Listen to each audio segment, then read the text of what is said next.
Studios, it's Bob and John's Super Duper Variety Power Hour with your host, Bob Katie, and John Picarillo.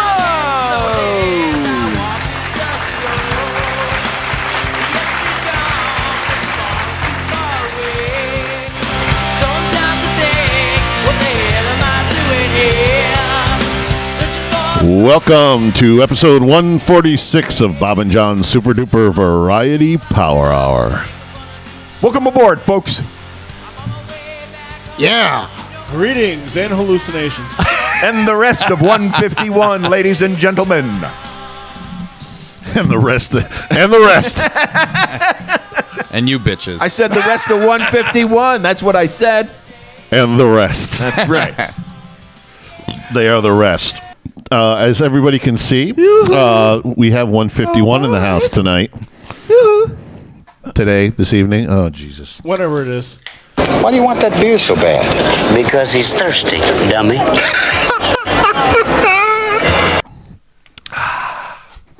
You feel better now? Yeah. I was getting a little parched. A little parched, getting it out of your system a little bit. Parched, yeah. I'll bring you a gallon of wine next He's week. waiting for the show to start so he can open. I know, right? Dicking around over I got to here. back up. I can't do it. We have another 151 podcast. This might be our last 151 podcast on Bob and John's Super Duper Variety Power Hour because 151 will be opening up the Rock Shop. The Rock Shop. The Rock Shop. What does that sound like? Sound like you got a dick in your mouth. Sounds like you have a dick in your mouth. Yeah. I tried to pull that off nice and slick, and it didn't Great work. segue. Yeah. But 151 will have its own podcast called The Rock Shop. Rock Shop. Talking music with 151. It's weird because on Thursdays I have a sex toy one called the Cock Shop. It works out well. No conflict. No conflict. No conflict.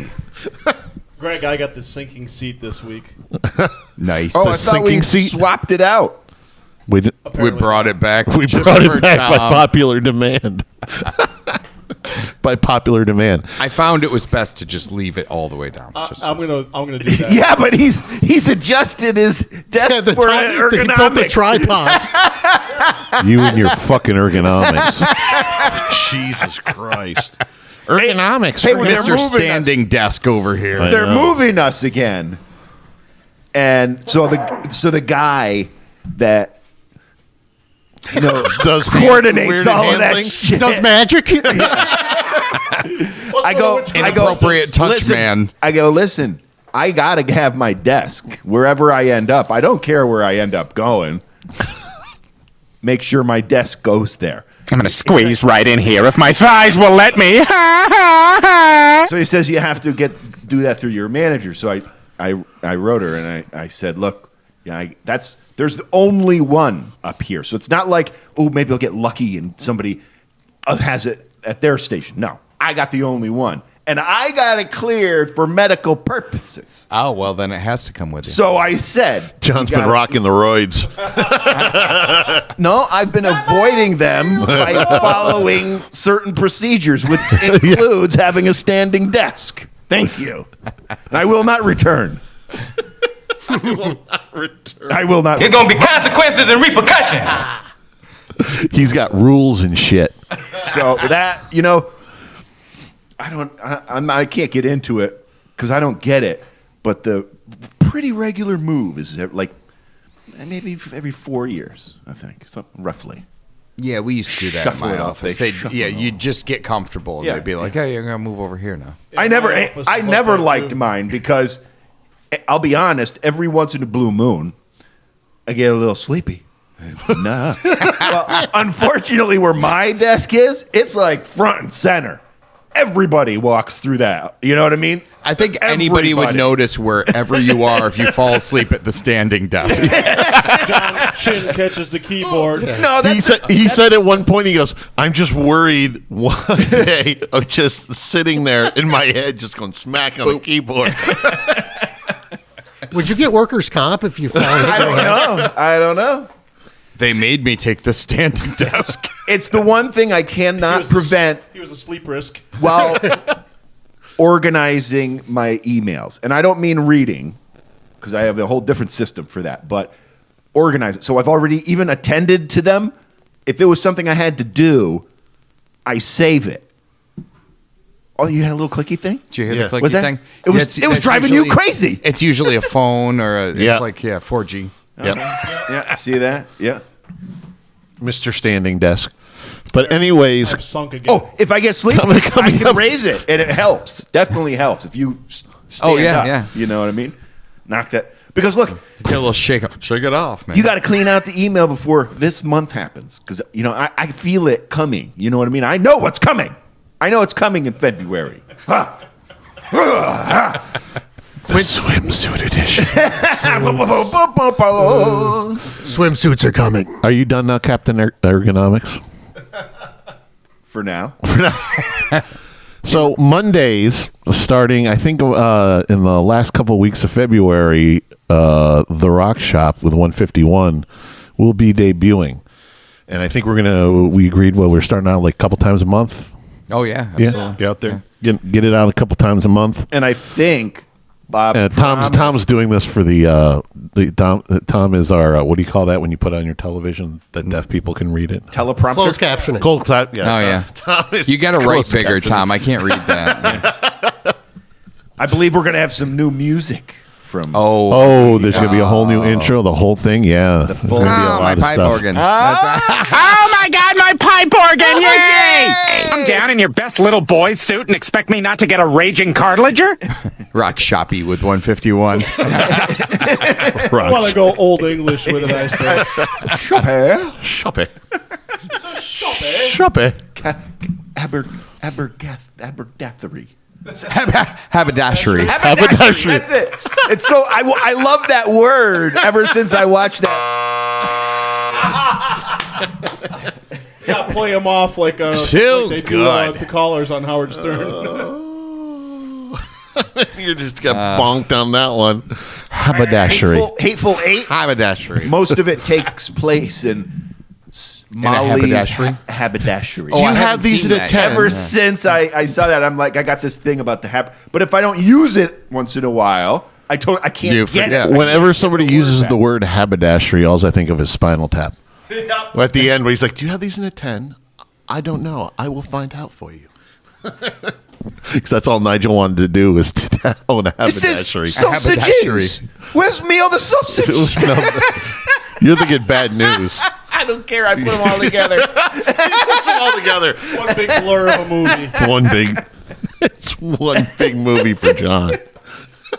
If I'm watching one, I'm probably going to watch the other near it. That's how much they go together. I say for the next show, we get a big stage to put ourselves up on, so John's way down here.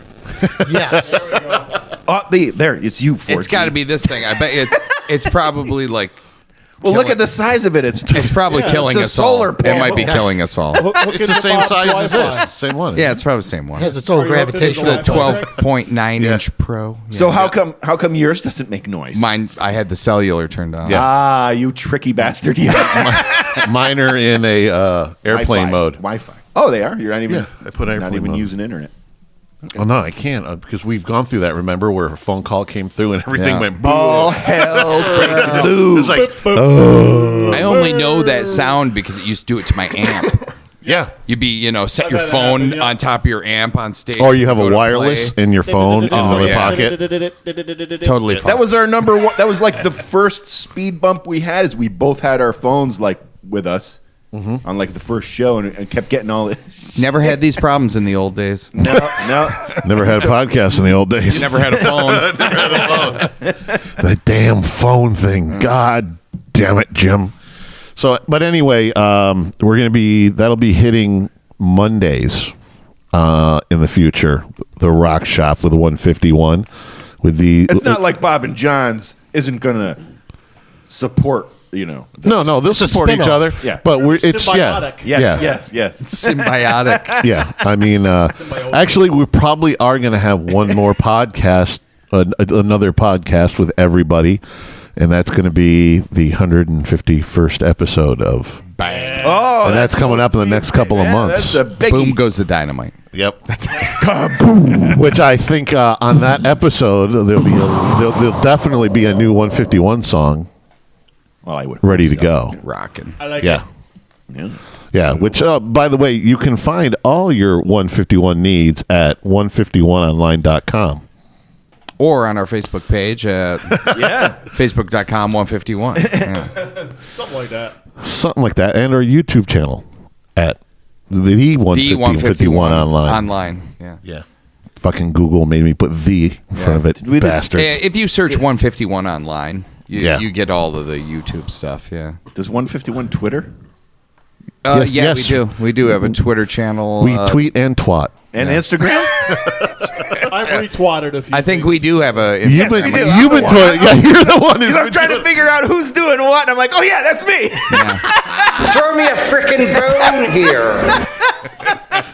Holy Moses, man. So, like I said, all your social media haunts. I love right. that. I love the fact that it took Bob a year to figure out who I was on Twitter. That was great. That's it. It was me and John. I'll throw him under the bus too because I kept asking him like, "Who is this person? He's following us though." I'm on Twitter, but I don't think I've done anything with my. You Me follow either. on social media. You follow mostly everything through the Bob and John stuff. Yeah, I figure if I got to promote anything, it was I had a brand. Yeah. John has a brand. I noticed we had a super uptick in YouTube traffic. Yeah, Just That's good. over like the last week or so when we started promoting this last show. Oh, nice. Like the day before the show, the night of the show. I think people were like watching videos in the bar while we were playing. And the next morning, there was like some super heavy traffic. Yeah. Oh, nice. Yeah, Well, hey, as John says, we're Collecting them one at a time. that's right. that's right. Just like my dead bodies. Oh, They add up. I think we might have picked up some, viewership from Bob and John on the YouTube channel too, though, because I noticed we had hits from Peru and Egypt. So Ooh, nice. keep an eye out if that's coming through in your podcast. Yeah. Yeah. Nice. Yeah. We like that. Yeah, definitely. I want to do a holla out to Egypt and Peru. Well, that sounds like a hot item. Peruvian followers. Yes. All right, you primitive screwheads, listen up. Time to make the chimmy fucking chongas. You can find us at Bob and John's podcast at gmail.com, on buzzsprout.com and iTunes, or At Loose and Buttery on the Twitter and Instagram or Facebook Live. Live. and on our Facebook page and our YouTube channel at Bob and John Super Duper Variety Power Hour, and all things 151 at 151online.com. Like that. And I didn't lose your piece of paper, damn it. Actually, it was Bob's that. And Oh, yeah, sure. Getting it got taken from his, so he was upset. Where did it go? And I thought you took mine. Have you found it yet? No, it gone. There seems to have been a misunderstanding about what kind of boat guys we're going to be. Yeah, you just bitched about that constantly, that damn piece of paper, like it was some kind of magical thing. You know it's taped up in my bedroom. See? Chris has And what something you else. just said there, you crossed the line, buddy. It's taped up right there. Chris doesn't do that. He has bodies stacked up. What kind of things is I'm not a 151 shop talking about? It's going to be, you know what? We're going to try to keep it mostly music oriented, even going into just not what we like or anything, but equipment. Somebody finds some equipment they want to review, something like that. I got this new chainsaw. It's just Sweet. really quiet. And obviously, it's going to have to be humor because we just cannot not do that. It barely muffles the screams. No carbon footprint. Don't you put that evil on me, Ricky Bobby! Don't you put that on us! We were listening to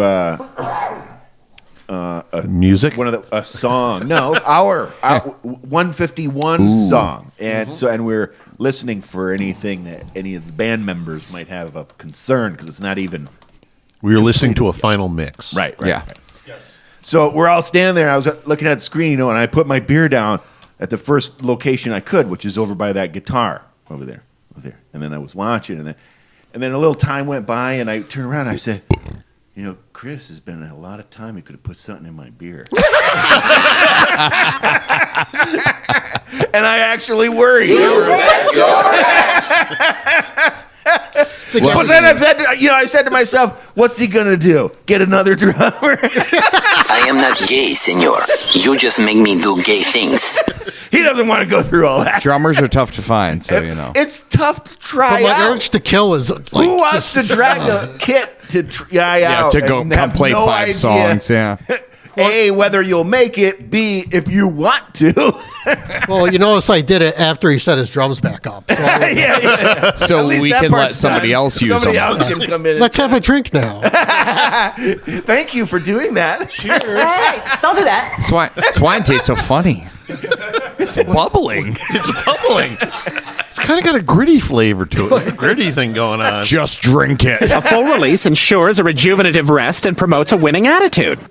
It's not easy having to think about all these things, Have you ever seen a Komodo dragon like bite something and then it's like their spit that actually kills the animal? And so it just kind of follows it around for a while. That's like me and John. I just follow it around for a while. I'm waiting. Hey, Yeah, have a seat, John. Yeah, just relax. Like, you don't even need to drug him. You just have to wait till he gets a little. Looking for a little slabby pickle. Like, he'll follow you anywhere. Chris, what are you still doing here? Oh, nothing, John. Go about your business. Basically, Chris, at the end of the podcast, you'll be all set. Why are you wearing that plastic bag? Why are you wearing plastic head to toe? I didn't get the memo for that. Is it Halloween already? Gosh, I missed it. Meanwhile, Chris is doing the dance from American Psycho. Hey, John, Is that Huey Lewis? this week, just wait until Bob tells you that the podcast is over. Yeah, if you want to stick around for the ending, that'd be fine. All right. 5 hours It's later. up to you. It's up to you. I wish I was Beyonce.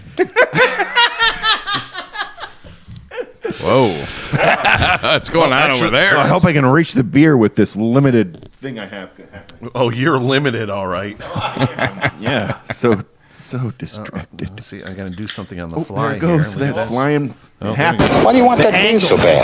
Because the he's angle. thirsty, you dummy. Angle of the dangle. He would have an enormous Schwanzstücke. He's going to be very popular. Come on, I'm doing some on the fly. Angle of the dangle. Angle of the dangle. Here. Hey now. 5, 4, 3, 2, 1. We have ignition. Strap in. You're about to listen to the Power Hours Top 5 with Bob and John.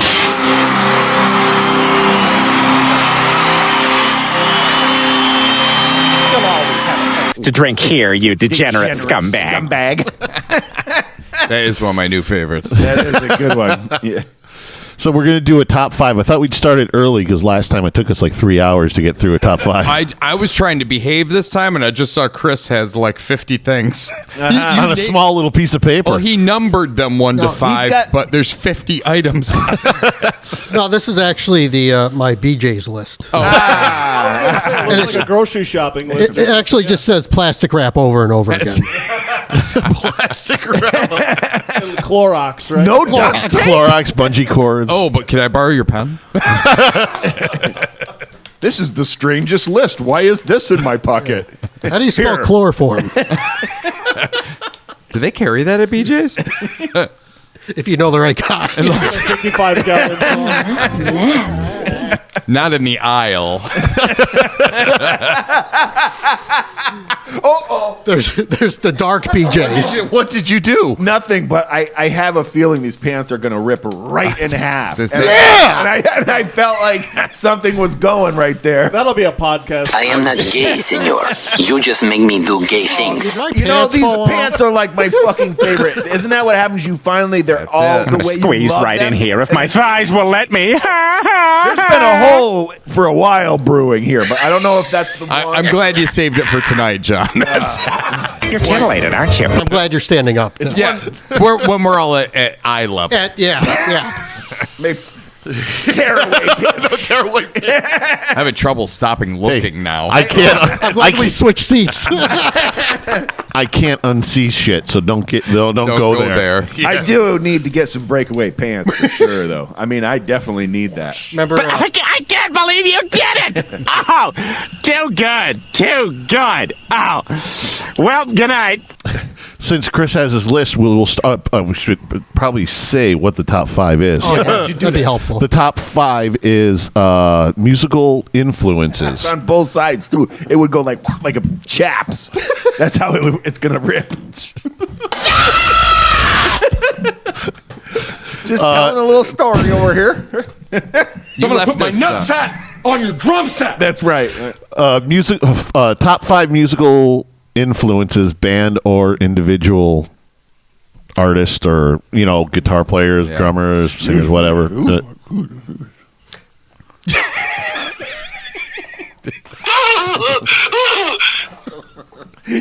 Looking for a little slab and pickle. Oh man, he's in rare form tonight. I know what button you're going to push if John's pants fall off. Yay! There's a lot of them. Yeah, there's so many. You come down here in your little boy suit. Well, it is after 7 o'clock, so. Hey, Peter, it's 7 o'clock and you've still got your pants on. What's the occasion? Oh. Get the fuck out of here. No, I cannot. Chris can start off since he has his tiny little list there. He's got J writing. Yeah. Does he have horrible just handwriting? like Jay always comes in with like this little list like this. He never numbers right away. And he's And just like, he's scurrying. Whatever that font is looks about the same from here. It's like hieroglyphics almost. And we can give you this, right? Yeah. Oh, you make the. This is in no particular order. Also, this is influential. Doesn't that take away from the whole top 5 thing? Yeah, you gotta select. You gotta. All right, I'll start at 5. I'll start at 5. Selecting. Okay. And it doesn't matter. So 5 equals the same. There's not like a rating system for these. Well, it depends what I'm feeling. mine's at a that rating particular system. It's a day by the day thing. Yeah, like tomorrow. Is it a could be day to completely kill? different. Yeah, It could be 5 different five bands. is Day tough. for planting flowers. Yeah. Exactly. I think I did pretty well on a top. I stuck to a pretty top 5 that I thought molded, pretty much molded what I am musically. I was trying to shoot for that. Because you feel like there are some, you figure there are some definite ones that are like, points in, especially with us being musicians when we start playing, that are big influences. So that's what. Yeah, a couple of yours are obvious, and I think Yeah, I had a struggle Well, for number that's 1. gonna happen on Even this John thought top 5. he's like, oh, I know you're number 1. I said, no, I got 2 of them that are back and forth for number 1 too. Yeah, Okay, do it. I'm going to start with Def Leppard because when I really, really got into music, they were my favorite. They're my favorite. And what I learned from them, I learned a few things. The song is the most important thing because they're really good songwriters. Also, when they were at their peak, they had a good balance between the guitar players. Like they had Steve Clark, who was kind of a reckless, I don't give a fuck kind of player. More bluesier and more like bluesier. Like something a that. Skinner, Jimmy Yeah. Page kind of player. And then Phil Collins like a total shredder. So it was nice to have the balance between Sounds like a couple guitar players we know. I like it that way. And then also I learned about production, because that was almost like the X factor for that band. Mutt Lange, yeah. I mean, that Hysteria is like, listen to that with headphones and you just hear shit you've every time that you never heard before. It goes to that Beatles next. Not that I'm comparing the Beatles, but that next level of where production is so. It's just as much as like writing almost. Yeah. Where like production is so. But the crazy thing is they do so goes into well live with all that. I mean, That's what I don't those backing vocals are there. Yeah, like Phil Collins is an awesome singer, and the bass player is great too. It's like holy. And Vivian. Yeah, all those. Phil does that. Oh yeah, now G3 thing. Yeah, right? Yeah, he's right now. He's doing that with actually that's Satriani's thing. Yep. Satriani is the G guitar. Exactly. Yes. He's also he just did a bunch of sit-in recording with what the fuck's his name from Tesla, the guitar player. Frank Hannon. Frank Hannon. Yeah. That's right, because I think he Frank's produced doing like a yeah. 3-piece covers album. Yeah, and- they're like in a little band. They got a little thing Yeah, going too. yeah. Everybody's got like 15 bands, That's crazy. That's modern. and all of them have Mike Portnoy in them. Yeah, exactly. Portnoy is a drummer in every band. Every band. He's got 15,000 of them. So Chris is going with Def Leppard. Yeah. And it's still good shit. Those are valuable lessons to learn. And thank you, Def Leppard. I won't kill you. Leppard. See, now I actually killed Steve Clark. till this. Yeah, he was drinking. Till this whole G3 thing came about, I didn't know how respected that this Phil Collins. Yeah, a lot of people. And I kept thinking he was saying Phil Collins, and I'm like, how's he? But he really is like a great technical player. Oh yeah, he is big time. Dude uses like 12 gauge strings too. I'm like, how the fuck do you play like that? He's one of the few guys I know that'll play with metal picks. Too. Yes, yeah. And it's that's fucking fucked up. fabulous sounding. He It's so said, cool. I heard a podcast with him, and he said he uses one pick for an entire tour. Yeah. Like That- it just doesn't. I have some of those metal picks. The two They're impossible to play with. Yeah, I'm the like, two ends of the spectrum of that is him playing with a metal pick, and then you got somebody like Richie Kotzen who doesn't use any fucking picks. Exactly. And it's like, what the fuck on both parts? Yeah, like what do you? How? Yeah. Either one. It's like I can't do that. I'm still working on the one pick thing. And the one The metal one's just destructive. That's just Yeah, like how do you make That's why he like? has to play 12 gauge strings. Yeah, probably. Yeah. yeah. But how do you make it sound nice? I without know. being, Or like, else vice shrill versa. and- yeah. He was using 12 gauge strings, and that's why he uses the metal pick. yeah. But Chicken and the egg. Yeah. Which came first, or did they come together? Ooh. Damn, that's mad. They came together. Ooh. Nice drop. Greg, you're number 5. I forgot to write it down, but I'm just going with it because I do have a little bit of a list here. It's You got a list Tesla. of 10. Yeah, and in no particular order. But yeah, I'm going number 5 Tesla. They probably could have ranked higher. Big influence on me, early to mid 80s. So right around, They're one of those bands to me like Cinderella that got way too mixed into all the hair stuff and their They did. musical abilities. because they were Are a more lot of better. they were We more had- of a working man band that turned into a. We had the singer. Do you remember? Pete's buddy. Oh, that crazy. Yeah, that crazy ass dude. So I actually learned about these guys from a mixtape, like a compilation that I had.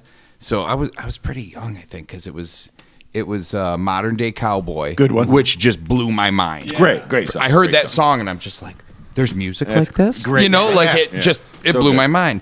On that same tape though was I think is it Great White Wake Up Dead? Oh, it's Megadeth. Wake Up Dead. Is Megadeth Wake Up Dead? Yeah. And so there was a Great White song on there that was way heavy for Great Really? White. So I can't remember. I have to look that up. I dig Great White. Great White was a good band. Yeah. So They did some my great parents Zeppelin. were really freaked out by this tape. By the way, I was fairly young, so I would put it in the tape player while I was in the shower and blast it, and they'd be like, "What is he listening to?" Yeah. So Put away all the weapons in the house. Yeah. that led me into like the Little Susie's on the Up, Oh, which yeah, Little which Susie's on the Up. transitioned right into what was it? It was a Great Radio Controversy, Mm-hmm. which became like the pinnacle of my existence for a while. You know, that was one of my first concerts ever. I went and saw them at Darien Lake in the amphitheater. That's a great place. Great place to spend a weekend right there. The first time I was I want to say I was aware of Tesla was seeing them open up for Poison on the Open Up and Say Ah tour at RPI. I could have only been, and that was right before 12, 14 years old. That was right before help me, Love Song. Oh, went yeah. Yep. through the Right fucking before, roof. yeah. It was right where they were doing the tour with Poison right before that went. Because I was even kind of like, oh, these guys are pretty good and everything. And then I didn't think about it. And then Love Song went. And I was like, that's those guys we saw. Yeah. You know, Rock Me. That was the great one. Great white. It's a great one. one. That was a little bit. It was a little like. I'm gonna look it up because I gotta know. That it one's now, a good one, man. That was a good one. Great White is one of those bands that when you put their greatest hits on, you're like, oh, that's them. Yeah. Oh, and then another song comes in, you're like, oh, that's them too. Yeah. You know, they're one of those type of Yeah, bands. they had some. That's worth looking at. Some of them. So I had been playing guitar for a little while, but Tesla at that time that like captured my imagination. You know, Well, they were it awesome. totally changed the yeah. way I thought about music. So Tesla's a big one. For Tesla's me, good. Yeah, that's a good one. Their solos were like compositions, like sub compositions. Like you Yes. could like sing them all, but they were awesome and flashy. It was like, oh, they're fucking good, man. yeah. And even the songs, those were albums for me that were like, even the songs nobody knows. Those are like in my head, I think they're singles. You know, like Yeah, I yeah. go Every back song and is it's like, good. is that not a single? It's like every Kiss song for How me. do you not know that? Yeah. It's like it's like you know, hey, about this song? Everybody's like, nah, I don't know that fucking one. Over the years, I'll ask somebody in a band to play one, and they'll be like, "I've never heard of that song." I'm like, "Really? Yeah. What's wrong with you?" Everyone knows that. That everybody in the band's like, "No, none of us have ever heard that song." It's- No, sorry. Oh, well. None of us. yeah. We're passing Lucas. I think that's how Tom feels with Pearl Jam with all of us. Oh, I'm sure. I'm sure. Tom says a Pearl Jam song. We're all like, Finish it up, Tom. I got to back up. Don't be shy. don't be shy. Well, I don't know if I need too much more. All right, I'm just telling you. I'm not putting a joke on you. Nor I might not even hand it to you if it was that low. And I didn't have a I got a backup. decent Pearl Jam story. I'm going to save it for a later date here. I got A later date. Nice. So, John, Helmut. Well, it's funny because the first two went right for entire groups. Yeah. And me automatically went for drummers for some reason. I that's where I went. I didn't even like. You know what? think I went for bands at first. Then I switched to more individual musicians because I'm like, well, if I just say the band, the guitar player is what I was gravitated to as the influence. So it's 6 of one, half dozen of another, as you like to say. Exactly. So my number 5, I kind of just made official today because it's more of a recent influence. But it's a even number though- 5, not a number. Yeah. Even though he's been an influence all along, and I just didn't even know it. That's why I took it's. He's the only one because I put him into brackets. You don't want to get into all that anyway. Don't you put that evil on me, Ricky Bobby! My number Don't 5. you put that on us! All the rest of them, by the way, I can probably say the band and still be on track here. This one was particularly drums related, Okay. and I went with Anton Fig because he's done great from drummer. I love Anton fucking Fig. Letterman to Kiss. Kiss. Yeah. You know what I mean? That's amazing. Well, it's kind of funny because all that time you didn't realize that Right, exactly. some of your favorite Kiss songs Right, exactly. Like, were I didn't off even of like know Unmasked that- and some of that Dynasty and stuff, Ace's you know? solo album when that wasn't Peter Criss. That was Anton Fig. Exactly. So I had to get him on my list, and that's where I went with my number 5. Well, I saw him at the Egg do the Eric Johnson show. Oh, I think you mentioned that maybe on our last podcast. Yeah, that was super. Oh yeah, he's freaking drum wise, he's a legend. Yeah. He's awesome. Oh, he's played with so many people. Yeah, And like the one video that I fell across Joe Bonamassa, he's playing drums on that song. oh the what's Rock City Limits or whatever. Yeah, Nutbush City Limits. Nutbush City Limits. Great song. City Limits. Such a great song. He's obsessed with that. I know. It's a great song, man. It's a really great song. And there was a bunch of greats on that one, on that particular recording. The studio was Oh, yeah, full because of, you were showing me the video of it, and I was like, oh, look, Lou Reed. and, yeah. Some odd people in there that you're just You know, like, that what was the one of hell? those. It was the girl that was singing. Shit, I had her Hart. name. Hart. Beth Hart. Beth Hart. Is that Oh, think it's Beth Beth. Hart. Yeah. Yeah. So I was That's kind where I of. was going to. Hart, Yeah. I was trickling down the list, and I ran into that. And I'm like, that's great. You know, what a great recording. Awesome. And you know, Anton's back there just doing what he Anton. does. Yeah. Well, He's like now, from- especially he's- now, isn't he we've- from like South Africa? he might be. I think he's yeah. either English or something like that. He's definitely. Did you a know. little research, and I think it was South Africa, something like that. Yeah, the only I was reason surprised the only to find reason why John he, dug deep. A little bit. yeah, the only reason why he Almost didn't as end deep up as Chris digs. Oh, that's Oh, what? Well, that sounds like a hot item. the only reason why he never hooked up with a band because he said he was too good of a gig on Letterman. I mean, you got steady Oh, work, God, yeah. you just go what into a work. Great gig. And such good players. Oh, that would have been Yeah. so much fun. Fun, Yeah. and making money. Yep. And being on TV and a live crowd. It's pretty fun. Looking for a little slab and pickle.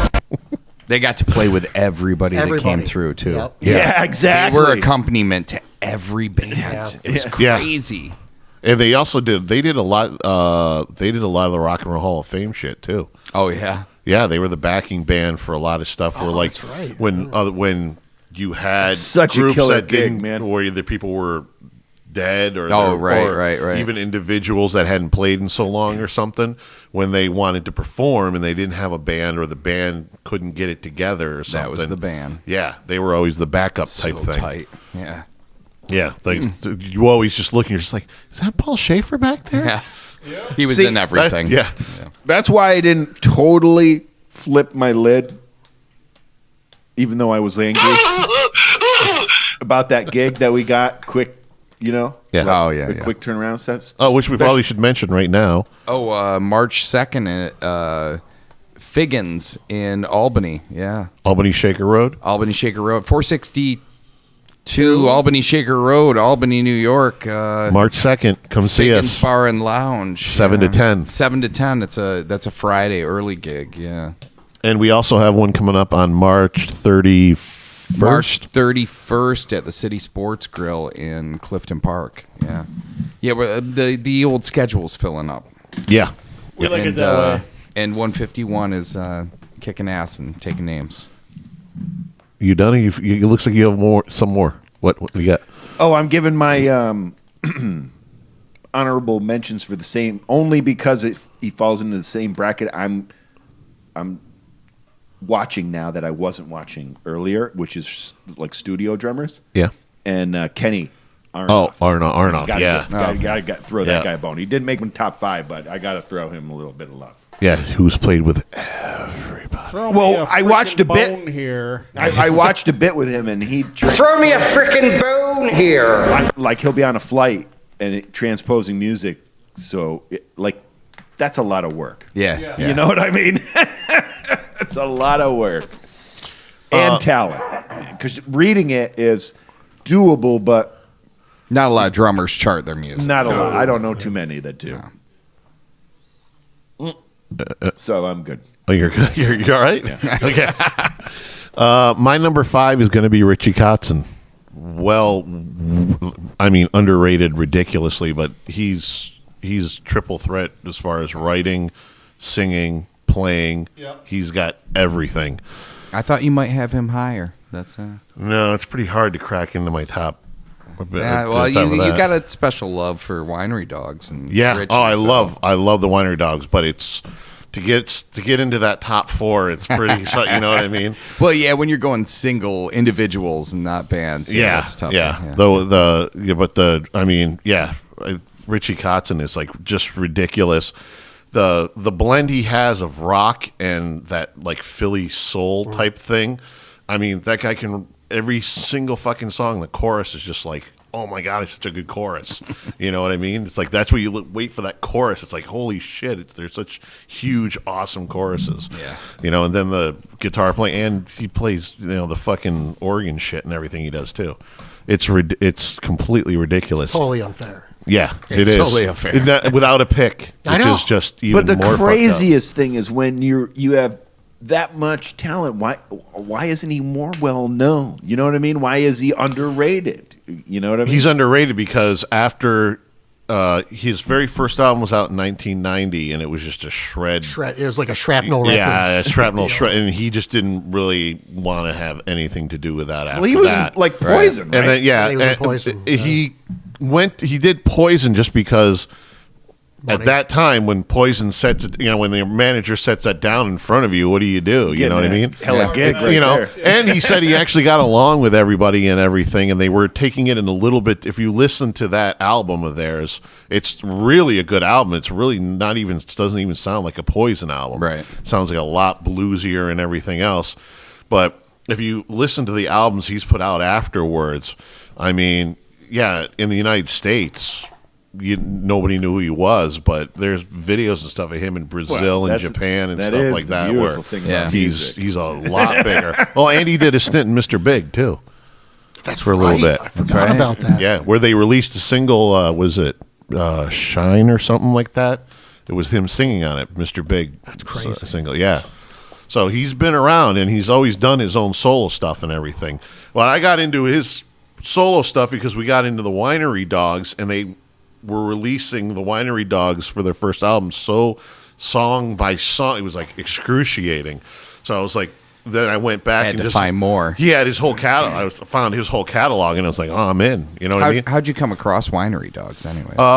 Actually, Eddie Trunk put it together. Oh, okay. We were watching that metal show. Oh man, that was a great show. We used to watch it all the time. Billy That was Sheen, awesome. Billy Sheen and Portnoy were One of getting the things together you with could John get Sykes. me in front of a TV and watch. And That's Billy a show right there. Portnoy and Billy Sheen, of course, they're like in multiple bands and work really fast. Yep. And John Sykes does an album like once every millennium. Right. So I still would have loved to have heard that. Which is ridiculous, right? Yeah. I mean, So at that point, Eddie Trunk was friends with Richie Kotzen also, and he said, "What about this?" He said the weird thing is Richie Kotzen had been in Mr. Big with Billy Sheen, and Billy, I never even thought of it. He goes, I never even thought about it. You know, so weird. Yeah. So that's where I got into it. Trying to build a supergroup. And the first song that came out was Elevate, and that's where I found Portnoy, because I'm a huge Portnoy fan now. Yep. I could just watch that dude play drums. He's amazing. And I send it off to him, and he got all hooked into it. And that was like kind of the first time, real new music really got us hooked into. So no Dream Theater? Never I tried it. Not I tried it. I do too. I've tried It's difficult. over and over and over again, and I've difficult. I've gotten through full songs. That takes 20 minutes, though. Yeah, they had But that. it takes a while, and There goes my They life. had that resurgence in the like mid to late '90s. Maybe it might have even been early. I think it was mid '90s. That was a really great album, a little more commercially based. Yeah. That was when they hooked me, and I was like, yeah, I've that's tried, incredible. and it's to me it's monotony after a while. It's just like, oh, I'm blurry eyed, my ears hurt. I'm just like, what the hell? It's, you know what I mean? It's jam music for rockers. That's it's jam banding rockers. It's yeah. that progressive thing. You Yeah. know what I mean? It's you go back to the old But they're not- style Rush or even They're real, not Yes or something though. They're which I like in their own right, but it's definitely harder sounding to me. Yeah, most definitely. But yeah, that's Richie Kotzen's my number 5. You're Tom? Yeah. Well, there's kind of a theme with mine, and you'll expect a couple of them. But evolution is kind of like my theme with this, and I followed all of these, bands, regularly. Although one of them I haven't listened to a lot lately. Although I did just download a couple of their albums recently. So, anyways, number 5, and you'll find this as a surprise, and everybody be like, kind of like with Bob with Richie Kotzen, Pearl Jam. I mean, they came out straight ahead rock and roll. That low for you? Wow. Yeah, that is crazy. Well, there's a reason for it, and you'll see probably maybe a little bit. But I mean, I try to kind of envelop everything as far as not just the band as a whole, but certain aspects of bands too. But for them, it's the band as a whole. And if I had started playing bass when Pearl Jam first came out and I first got turned on to them, I'd probably be a better bass player right now because trying to play any of Jeff Ammon's stuff is like nearly impossible except for a couple of songs. I sit there and go, where the fuck is he going with this, So, but I mean, it's just, for me, Pearl Jam has gone through this evolution where they started off, and a lot of people say, well, I like the first album. And then, the second album, I think, was even better. I think Versus and Vitology is where they really hit their peak. And then the rest of the albums after that, unless you're a hardcore Pearl Jam fan like me, a lot of people fell off, they fell off the radar. Yeah. But every one of those albums has some great songs on it, but you hear the way their production and their musical styling and everything changes and ebbs and flows over time. And then every once in a while they came back kind of like to the straightforward stuff like we were talking about in the other podcast with the Avocado album. Avocado. Yeah. But for me, that's just what it is. It's like, bands that influence me tend to evolve over time. So I 100% agree with that. Like, I dropped off after Vitology. Yeah. Which was a great album. Which was There's awesome. no reason to drop off after. Yeah. Yeah. And then, like, I heard it just seemed kind of like kind of, I don't want to say lame, but well, yeah, it definitely changed. Vitology had some, like, rockin' songs on it, like Black Circle. That's crazy. Straight ahead, like, so good. Right there, So good. So good. So good. Jeff, say something. Something. I got you. It's louder now. Yeah, what yeah, happened? that's better. I have no idea. That's all right. Well, maybe they'll be able to hear me for the rest of the podcast. Yeah. Have you ever heard Jeff Ament did a solo album called Brad? Yep. Have you heard that? I've heard so some of it, good. yeah. So good. Oh, so good. I can't stop saying that. That's your guys' fault. Yeah, he's had a couple other side projects that were pretty interesting too. Yeah. So, but very different from Pearl Jam. Oh yeah, definitely. So it's cool. Definitely. Yeah. I mean, he's a great songwriter and all-around musician too. Yeah. So he attracts good people too. That's the Yeah. I was listening to Mother Love Bone today, actually, at work. So I'm like, such fucking good band. stuff. Mother Love Good Bone. man. Stuff. So good. Chris, you're number 4. We should do Chloe Dancer. Oh, that's That's Right. a great cool, song, yeah. Look at me and John over here like we have no idea what the hell they're talking I about. don't know. Oh, you know the song. it's Yeah, great. we'll play. Great I'm playing tune. it for you after we're done. That's Okay. Yeah. Yep. Number 4. This is a band I don't listen to as much anymore, but they're still awesome. Slayer. I went with Slayer. Slayer. Slayer. Chris is the only one that goes from They're doing Def their Leppard final to tour Slayer. this year. I love Chris for that. First and foremost, because their aggression. Their aggression. They seem to like, Channel aggression. there's like, I thought you didn't like that, Tom. You don't like to go home and feel like you need to kick the dog. No, he said that Godsmack after a while makes him feel like kicking puppies. Yeah. That's Hard. totally different. He didn't say his puppies. Yeah. No. Random puppy. I didn't mean to interrupt. oh, no. Yeah, but they like, when they played super fast, it felt like the wheels were about to fall off, and I like that. Yeah. Where like if Dream Teetering Theater on the plays edge. fast, Yeah. it's Never just gonna lose perfect. those wheels. You know what I mean? It's like, It's yeah, still it's clicking. like, Still clicking, fucker. and also as far as like lead guitar playing, like they didn't give a fuck. They're like, I don't care what I'm playing. It has nothing. This is not even in the same key. I'm Didn't their just gonna guitar player fucking- just die?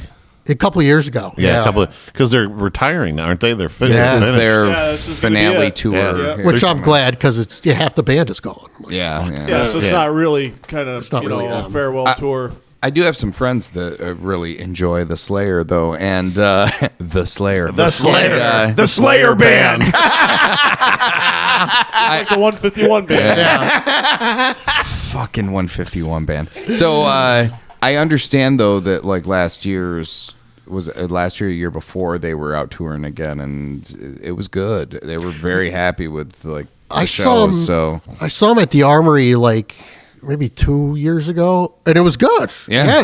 They got the guy from Exodus playing guitar. For Oh, them. that's right. Yeah, that was the one. He's like an OG thrash metal guy. Oh, So yeah. I'm like, that's cool. That's cool. Yeah. But the dude who he's got died- the rep. Yeah. The dude who died was like a brilliant like songwriter. He wrote all their best songs, and he hated everybody. He didn't even do an interview for the last like 15 years of his life because he's like, no, Fuck you. Even bigger than Dave Mustaine. Oh wait, yeah. He like hated touring. He hated talking, like doing interviews. He just like So it's like the hated trinity: him, Dave Mustaine, and Hetfield. yeah, exactly. What's funny now is that Mustaine's mellowed with age like his Megadeth wine. Yeah. He was on Eddie Trunk the Well, other they're day. talking He was about really before cool. Slayer hangs it up that they want another big four Four, type yeah. of yeah. They should do that. To get the final, try to get that final thing down. But done it's all again. going to hinge on whether or not Metallica will do it. Yeah. Why wouldn't Yeah. you do it? I know they should. Well, probably- They're better than because you've everyone. seen their movies. They got They some have issues. inner turmoil. Yeah. Inner turmoil. Lars will say, "Yes, let's do it." Well, I don't know. I don't know. But yeah, what else did I write? About? James will say, "Do it." Yeah, so Slayer and they never all the other big four, like they kind of pussied out at some point or another in the late 90s or somewhere in the 90s, but they're like AC/DC. They're like, no, this is what we do. Fuck you. Yeah, I'm not changing now. No. Yeah, you don't like it too bad. Slayer 1's going to sound like Slayer 50, no matter what. Don't care. I don't give a fuck. And I respect that. formula. I respect that. Yeah, there's respect to be given there. Yeah. Yeah. They still have their crowd. I think Slayer was one of the big transitions into that movement of. Oh, absolutely. Yeah, Yeah. They brought heavy metal mainstream, and they didn't even mean to. Yep. That's Their big album was what? Reign of Blood, right? Yeah, they Yeah. did 3 in a row that were amazing. Rain and Blood, South of Heaven, and Seasons in the Abyss. And it's weird, though. I mean, like, all of death metal is basically playing Slayer. All the bands, they're just playing Slayer riffs with, like, worse vocals over it. That's like an entire... Yeah. There's, like, thousands of bands. Yeah, it's just Slayer. Exactly. It's like Rain and Blood is like the guidebook, and just talk about Satan a lot, and that's it. It's like metal screaming after Halford. It's Yeah. just everybody being Judas Priest is screaming. After Yeah, that. exactly. It'll never be done right again. I just thought about it the other day. It's like I remember we used to do a couple Judas Priest. I don't think we've run through a Judas Priest song in a long It's the rock. time. If you want to do them, you can sing them. Yeah, I think we were bored of them. One number one, and There was like no crowd reaction. yeah, from they them. were just like, oh, that's No, it's just really crazy how we go through, cycle through. Well, I thought there was crowd reaction. It was like a pained look when I was singing. I'd start singing, and they'd look at me like, Rob Halford, you're not. You're number 4, Greg. Okay, this it's fitting because my number 4 is Foreigner. And get it. It goes deeper than that. It's because of Foreigner 4, the album 4. So Greg's going all the way. You had a 4-way while listening. it was totally. So I remember earlier songs from Foreigner, like from being a kid. We gotta watch what hanging he out writes. with hanging out with like kids, uncomfortable. friends of my parents, kind of thing. Like at when we go out on a weekend or something, and they were listening to a lot of Foreigner. So Foreigner's one of those bands where if you're not familiar with the band, they'll be like, that song. Oh, that song's Foreigner. Oh, Yeah. and it's just a relentless line of hits for Foreigner. So it was, that early stuff definitely influenced me, but then it was that I was old enough to know What was on that? what I was picking. I remember the album cover. Urgent was Urgent on that. Urgent and Oh, yeah. That's where I probably became aware of Foreigner. Oh, was that album. they had so many songs, so many albums. I Urgent. can't remember. I was Jukebox Hero. Jukebox. Hero? No, that was before. That's a good one, Do you though. want? That's No, a do you good want to song. know what love is? It's not That that was one after either. that. No, Is that it was the one afterwards. Yeah. I don't know. I get the 80s, the mid to late 80s Foreigner stuff. After when that album, I get confused. And I don't think it was like Hot Blooded either. It was the album before that. Yeah, that it was was older. Urgent was definitely like one of the Yeah. We top used to picks play for me, and I was just like, We used to holy play crap. It was Hot another one of those, Pockets. holy crap, that guy, like, I love the way this guy sings. Oh, I wish yes. I could do that. Yeah. You know, Lou Graham was a kind of a local guy for me growing up in Right. upstate. He was from Rochester. Rochester. Oh, yeah. So, yeah, that was definitely another one of those They're on it. pinnacles for me because they were that rock and roll band. I would consider 151 kind of a classic rock band. I know that we kind of move in different directions with our original stuff, but when you guys lay down what I think is a classic rock track, I instantly want to write either about girls or partying. Yes. That is And there's Foreigner. nothing Yeah. wrong with that. And That's right. But that in my head, that's what I hear when I hear. Springsteen, we are not. Yeah, It just goes together. yeah. I'm not Be singing looking about to. steel mills anytime soon. No, I don't like to talk about strife. I don't like to talk about the world. I want to talk about girls and partying because that's what classic rock is for. And right, Bitches in real- Italy. That song's actually about suicide, so I'm not really. That's, Great. but anytime we do a Way to bring things sorry. down. Anytime you angry now. anytime you get like a slower song, I start to lean towards depression. Jukebox Hero. Suicide, Jukebox so Hero was on Foreigner 4. It was it? on 4. Okay. Okay, I wasn't thinking it was. I thought it was the Was next Urgent album. on that too? Urgent. Urgent was on there. Yeah. What else? Nightlife. No. Break It Up. Break it up. Yeah. Waiting for a Girl Like You. Oh, forgot about that one. Yeah. Luann. I'm Gonna Win. Women in Black. Girl on the Moon. Don't Let Go. No, I don't. Girl remember Like some of You, those that was others. the one I Girl think I Like was thinking You. Yeah. Yeah. They're great. I mean, real tight songs. Tight, yeah. Perfectly. Everything's right. Underrated guitar player. Totally underrated. Mick Jones. Yeah. You know. He co-produced 5150 by Van Halen. He Did he really? produced- Yeah. He basically That's awesome. produced it. Yeah, which is like, what? Yeah. But he's the Sam- man. Sammy brought him in. Yeah. Is that what happened? Okay. Yeah, because the guy who Eddie had running the board, I forget his Is name. it Don Landy or Ted Templeton? It might no, it wasn't. Templeman wasn't available. That's why they didn't, because he went with Roth. That's right. He went with And Roth. and Yeah. I think it was Landy. He just basically ran the board for Ed at 5150. Okay. So they kind of used him as a quasi producer. And Sammy it wasn't clicking with what they felt like the music was coming around to being. Yeah. This sounds like a 151 episode. Yeah, pretty much. Yeah. The Rock just noticed, Shoppy with John? 151. Rock shopping. Shoppy. But underrated guitar player Mick Jones, incredible. yeah. Oh, yeah. Killer song. That was, he wrote all uh, those songs. They got a good Yeah, summer. he was writing everything. Yeah. Yeah. They got a great summer package this summer. Yeah. With Foreigner, White Snake. and Jason Jason Bonham Zeppelin Experience. Are you going, Chris? I was reading. I think I might have to go to that. Yeah? Yeah. Me and John We've were thought talking all about go. it. We've thought about Yeah. it. Yeah, I'll me go and if John you were go. talking about it. I'll go if you go. Let's get a limo. I think we're getting. I think we're getting. Champagne. Yeah. Champagne. I am not gay, senor. You just make me do gay things.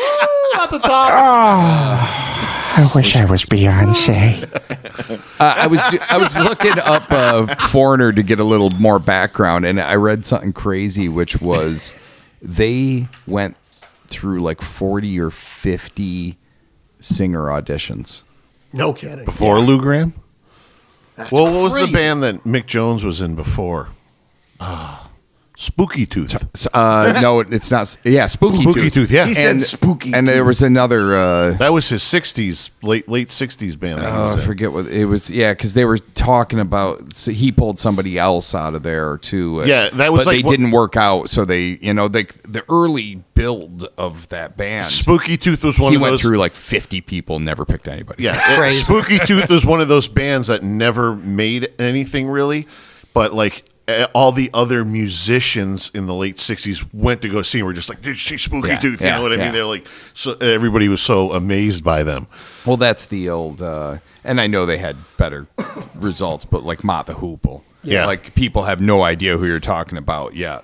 Every band will tell you like that was their focus. Like Yes. if we can be them, that would be awesome. Yeah. Could we do this? Yeah. Or Montrose. Or Montrose. Yeah. Oh, I think the singer from Montrose was one of the guys that tried out, and that was a no-go. Sammy Hagar? No. I replaced Sammy. Yeah. Oh, I don't know. No, it was I'm an earlier Sammy Hagar. guy. That guy. I'm like, What was Sammy that? Hagar. What was his name? I'll look it up sometime. Yeah, it was another one I came across. I'm like, Yeah, he was on that's like weird. the next 2 or 3 albums after Yeah. Sammy left.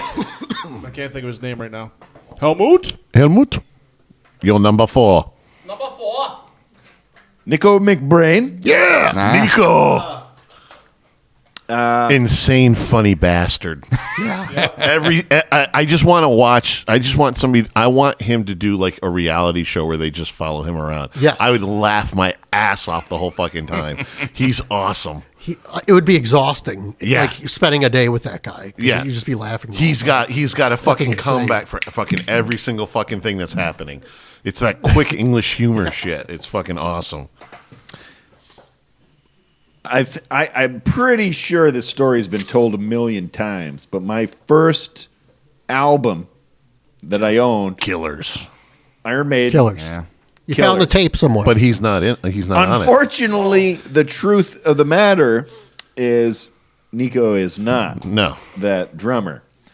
But it got me into Maiden, and because the drums were doing things that were different than anything else. That was Clive. Clive Burr. Clive Burr. Yeah. Yeah. Yeah. They've only had 2 drummers, right? Clive That's Burr it. and Nico came in on Peace of Mind. That's right. First song. What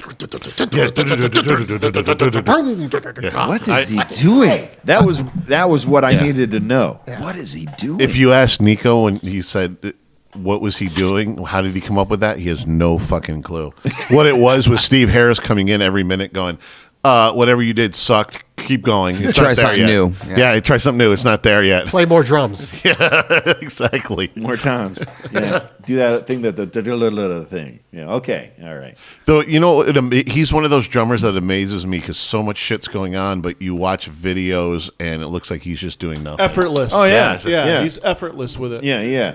That looks like fun. Yeah. He's having fun. Yeah. It's like, how do you remember this 14-minute song? He's got And, like, have fun. But he's got his stuff all packed tight. There's Yeah. no space. Well, Yeah. he's got where the drums are almost Yeah, at a he's 90-degree enveloped. angle. Yeah. Almost like Everything's the like- drums at the gig at the Glove Theater. yeah. Yeah. Single kick drum, too. Yeah. Never. Really? Bass guy. Yeah, never did. Yeah, but does he use pedals though? I can't imagine he wouldn't have a double pedal. I think he has I think he does double pedal. Yeah, but some of his stuff, I guess, there is some stuff that when he started out in Maiden, he was single. Yeah. He was single pedal, Yeah. and it also was barefoot too. Barefoot. Always plays barefoot in shorts. Yep. Yeah, it's comfortable. At least he's got his pants on. That's all. Unlike John. when my Oh, my muffins are ready. when my parents came to the dinosaur to watch us, the biggest feedback they got from other people were people asking them, he plays with flip-flops? How does he do that? Because I need a barrier to walk around on the planet. Oh, Otherwise, sure. I'd probably be barefoot. Yeah, Yeah, that whole like stepping on rocks and that doesn't work. that type of shit. Yeah. But I you played can with feel guys it. that do the socks, you know, take their shoes off, set them aside, and just play in their You socks. can and then, feel it a little bit better. You know, it's got a little bit of bounce. Better going on there. articulation. Yeah, definitely better articulation. I even articulated that correctly. So you went with the McBrain? Huh? I did. I think now, and I'm gonna say, the drummer from Killers Clive should Burr. maybe be my influence. but he missed his chance. He didn't. So is it Make so? himself So known. basically, Stick are you around. kind of a Nico McBrain / Clive Burr thing? There you happening? go, Iron Maiden. How about that? There you Because go. that's Maiden what drummers. you do. So That was Iron- the perfect time to just pick the yeah, band. Yeah. That one was with the Yeah. band. Yeah. McBrain was like looser too. You know what I mean? He plays whatever the fuck he wants, but within certain parameters. Little jazzy Like- slip beat. There. Yeah. Yeah, And but like- again, I was listening to Bruce Dickinson's book, and the Clive Burr's the tight how tight he was Yeah. was not of his doing. Really? It was a Steve Harris thing. It was all you a need to Steve play Harris it like thing. this. Yeah, because he played So the same funny. fill every time for, if that's like the fill he played in the third measure, the fourth verse, that's Yeah. what he fucking played every time. Yeah. But I could see that being Steve Harris, though. Oh, because everything is Steve Harris Yeah. with that band, especially the Dictator. early stuff. Yeah, Dictator. He's loosened up a lot. As he's gotten Yes. older, but it's still the early stuff is like, all man, him. you don't do right through that. Especially Killers. He wrote every song on Killers. I think Di'Anno co-wrote like one or two songs, and that's it. It was all him. Yeah. It's like, Jesus, man. How do you do that? How do you get the? He's motivated the drummer to have a particular sound. Because How do you it's do that? bass. How do you do that? Yeah, I don't know. You pay him. Yeah. He was running that show. And That you was, fucking yell at him a lot. And it you was like, smack I him hired you, I can fire you. It's when your Yeah, mom do you wanna says, be in this band? I brought you into this world, I can take you back out. Yeah, see, you get frustrated. You get frustrated when I get something in my head and I try to relay it to you. But like, I Grazie, mean, grazie. you get somebody like when they're at that level, and Steve Harris, they're like trying to fucking get exactly what they fucking. It's in want. my head, and you better fucking do it. Yeah. Not leaving. Exactly. So we got into me. It's my number Yeah. 4. Yes. Yeah. My number 4. I didn't go band. I didn't go artist or instrument. I went album. There you go. I don't think that Hey. was in the rules. Was that in the rules? That was Yeah. not in the I'll have to rules. go back and look. It's all right. Making Go up ahead. the rules. It's influence, isn't it? Musical influence. Yes, yeah. Is Book of Shadows by Zach Wilde. Oh, nice. Oh, surprise, surprise. When that album came out, it just took me to another level songwriting wise. And I thought Steve was the only Zach freak. I love Zach's. I like his solo stuff more than Black Label. Oh, really? Because Yeah. I really dig some of that Black Label I stuff. do like some of the Black Label Yeah. stuff, but the Book of Shadow, like the second album's pretty good. He put the second album out like a year or so ago. But the first Book of Shadows album is like, to me, is just, I have no idea, but I latched onto that, and then I just started really opening up my thinking of writing. What about And Pride and stuff. Glory? I Pride gotta go and back Glory and was listen to awesome. that. Pride and Glory was awesome too. Yeah. The Book of Shadows just went to a whole nother level with him even, and it was just, for some reason, it just opened up the way I thought of just putting things together, I guess, and especially guitar wise and everything. It was just like, and then I started getting into more sounds and that type of thing, Right. and all that, and it just, I think it more started to bring me around to that type of thing where it opened me up instead of being so, this is, I just want to write it, put it down, make a song, boom, and move on to the next. It's funny how some of those, those rock god guys, you kind of overlook them after a while. Because Yeah. you're just so used to them performing at a certain level. You're like, well, that's, yeah.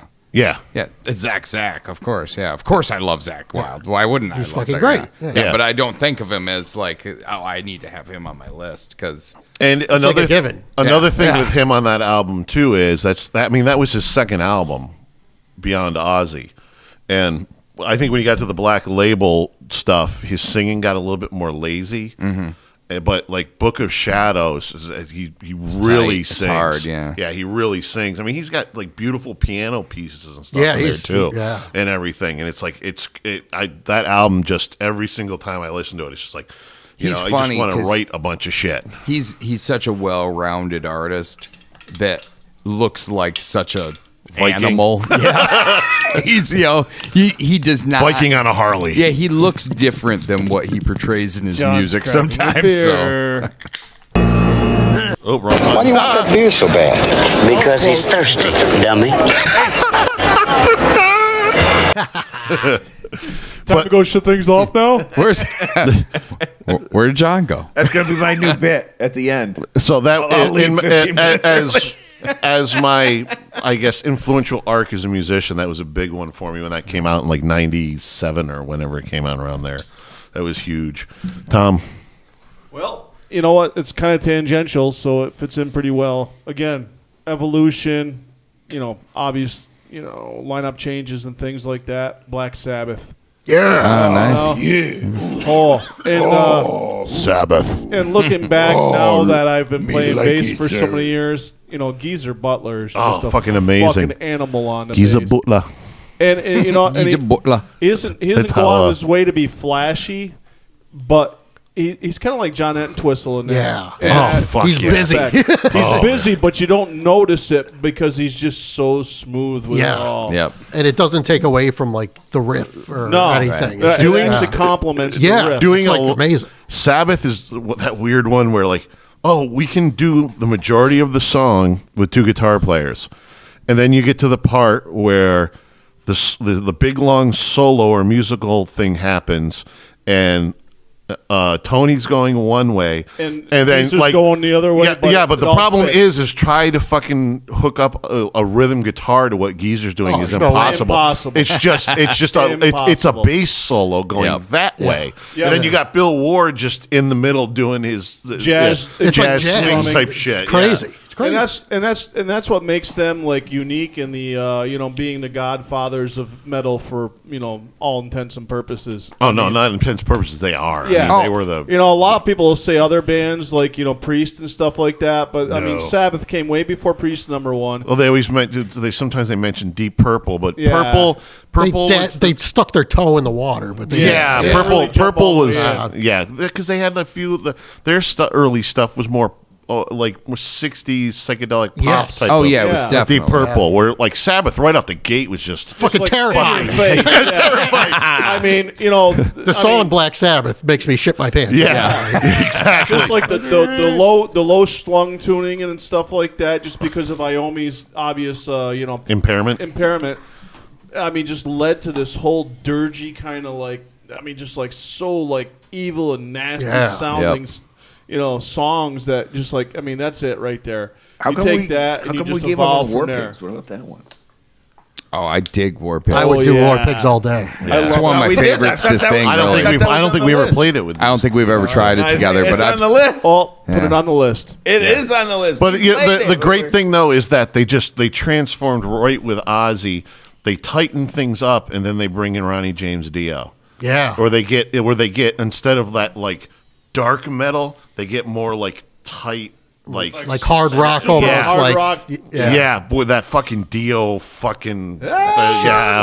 Oh, here it It's funny though, because really the Ozzy stuff, even Ozzy has this awesome metal voice, but it's not what you would expect. Like nowadays, he can do these like highs and these really you almost expect him to be singing more of the solo stuff that he does later. Like Right. But he managed to put enough grit on it for Sabbath to really sell it. So it was a great mix for them. Like much Ozzy- more. Ozzy's your basic singer where he just sang. I mean, he maybe created the melody and sang, but he didn't really write. You know what I He mean, was through his never a career. writer Right. at all. Yeah, I mean, all those lyrics are Geezer. Geezer Butler. Yeah. Yeah. So Geezer's More scaring the props to him shit right out of there. us. Yeah.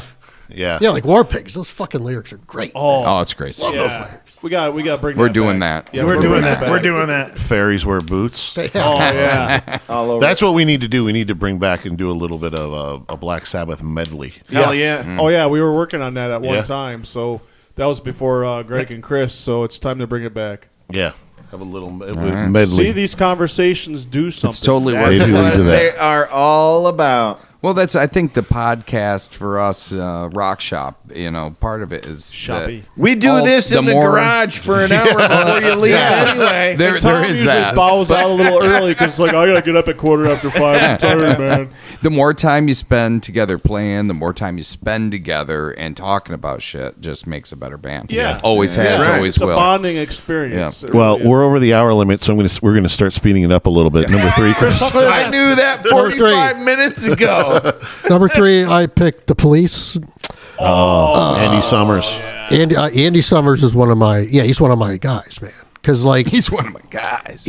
everyone else playing guitar then was either a punk guy or like a classic rock guy or Van Halen, New wave or and something. he's like, what the fuck is he doing? He's like a jazz he's guy. Or something. indescribable. Yeah. Yeah, it's all texture. Like it was that the chemistry of that group was perfect. 'Cause Fucking yeah. You take one of those guys out and it's fucking shit. It's not the Yeah. And even you think, well, you could get a different drummer, but no, Stuart Copeland. Oh, hell no. Fucking Yeah. forget about He gave it. that thing such a kick in the ass. So, Yeah. and also they kind of did any style too. They do like reggae, they do jazz. Yeah, they you got to do really fucking dig rock. deep on some of those albums. You'll find some weird crazy shit. Yeah. That definitely, like, everybody thinks Roxanne and all the pop type song and everything that you dig even deeper and it's like, oof, you know what I mean? Jesus. It's That's really the like- stuff they fought over because every one of them wanted, like they loved their reggae beat, but Stewart wanted to do other shit all the time, and that was a lot of tension, I think. Yeah, So they're awesome. Thanks. Thumbs up there. Greg, number 4. Because I didn't put these in order, and I now am going to make a leap, and I'm going with Steve Morris. So me and Chris, We're gonna seeing soon, right? Yes, we're going to go see Dixie Dregs coming up soon, which I'm really super psyched about. So, Dixie Dregs was brought to me by a guitar teacher. Of course. I was pretty young. I was 15 maybe. I was digging deep for new stuff, and he's like, I got, and I was listening to a lot of Clapton and stuff, who I have on my short list, but didn't make it. But Steve Morris, he played that for me, and I'm like, wait a second. What is this witchcraft? Yeah, they, like you can do that. I didn't know you could do that. think that really, like, this is still very tight for where the hell ever he was going. Yeah. Like, a band like the Dixie Dregs could be like way out in the middle of space but it was all so tight, and you're like, holy shit, like, I want to do that. And then the teacher's like, well, I hate to tell you, You're probably this is never going to do it. happen. Yeah. It's like really very few people on earth can play this. Yeah. And I've seen him a few times now do his solo thing, and it's just, he's still just freaking ridiculous. You gotta go out of the solar system to Frickin' find other people that can do that. He reps back into, though, now he's a full-time player with Deep Purple. Yep. Yeah. And Deep Purple's on my yeah. list. I know I've pushed you guys a couple of times. I want to do, like, one of our songs was heavily influenced for the lyrics-wise by Deep Purple Purple, song. right. Perfect Strangers, when That's a great tune. they're calling it Mark II. It's the original band The back Mark II together lineup, again. Yeah. That album just was off the charts Fucking for me. awesome. That wasn't Steve Morris, but I just threw that out. Just does that. Helmut? Helmut, number 3, right? 3. Yes. We can probably go with the band or the drummer here, Neil Peart. Peart. Yep. Don't call him Pert. And the thing that amazes me is that again, singer doesn't write the lyrics; it's the drummer that writes the lyrics. Yep. As soon as Neil That's Peart came unusual. into that band, That is the very whole unusual. Dynamic changed. Yep. I think. And it's a threesome that Damn, that's nasty. Canadian threesome. you guys laugh for and her. Hey, It takes 5 of We're on us hold, to make eh? the magic we do. Those guys do it in 3. Yeah, You know what I'm saying? It's With so much going on. Yeah. It's pretty much like anything that came across my plate as a musician was if I didn't instantly know how he was doing it, I need to figure it out. Yeah. And to figure it out meant I got to listen to it yeah. over and over More again. and more and more. He was so like disciplined too. Like he Truly, played, yeah. Like, it's and like it's, and he's whole band always is said just he so didn't. disciplined. He didn't feel like it was anything to him. no, Right. It's like I It just was like, practiced. that's Ugh. just stuff. That's the stuff we put in songs. I'm like, It's funny because you Great take stuff. like Stuart Copeland, who I think is kind of, he's like the evil genius of drums. Yeah. And Neil Peart, it just He's seems like the other end of the- Oh yeah, he just seems like the hard worker. You Yeah. know, he doesn't seem like he's trying to do anything crazy. This is just how I play. What do you mean? Yeah. Stuart And you're Col- like, that's fabulous. Stuart Copeland. It's like you said, the hard worker with Neil Peart. He's more. I guess you could say you almost want to say more cold and calculated Yeah. with what he Right. does. Totally. Right. Yeah. Where like I feel Copeland is trying to take the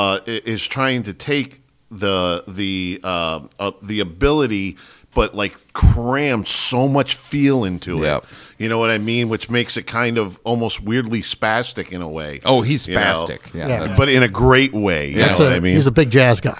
He's like, just fucking whatever's going to happen is going to happen. I've debated about getting into a jazz band just to get that To go crazy. element. No, just to get that Improv. element of that. But- because that's a tough Parrot has a- swing. You guys know it. Neil has a thing that he went back and relearned things Yeah. after I forget what In the album. 90s, late 90s, I think. Yeah, I think maybe in early 90s, where he was actually learning different ways to play, teaching himself, reteaching himself. you have which to is fucking unlearn some crazy. things sometimes. You Yeah. know what I mean? You get some bad habits. That's just That's why I spent a little bit money on the practice pad that I recently got, because rudiments are the basics of drumming. You good? Yeah. My number 3 is Slash. Oh, yeah.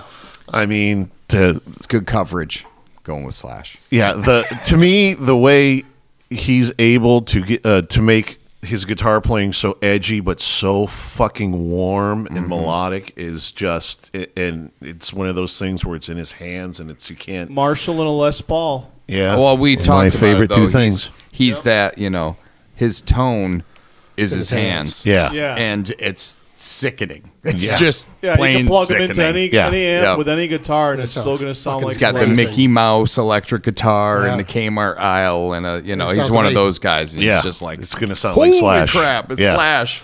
Yeah, the way he just, like I said, there's an edge to it, but it's so warm and fucking melodic when he fucking plays. It's like, That's like the perfect description of it. yeah, Yeah. It is, but because you Crushing, listen, warm, and melodic. yeah, Yeah. you listen. It's like two opposite things. You listen to that warm and melodic. You listen to that edge and grit on Appetite for Destruction, Yeah. and then you just listen to his leads that are just like they There's greasy. ooze. Yeah. They ooze it. Yeah, they do. It's just so ridiculous, and anything with I so hope he doesn't do an album with Guns, because I don't want to hear that debacle. I want him to go back with Miles Kennedy. Yeah. I want to get another slash combo right with there. Miles in that Yeah. band, because that stuff is just that stuff is great shit.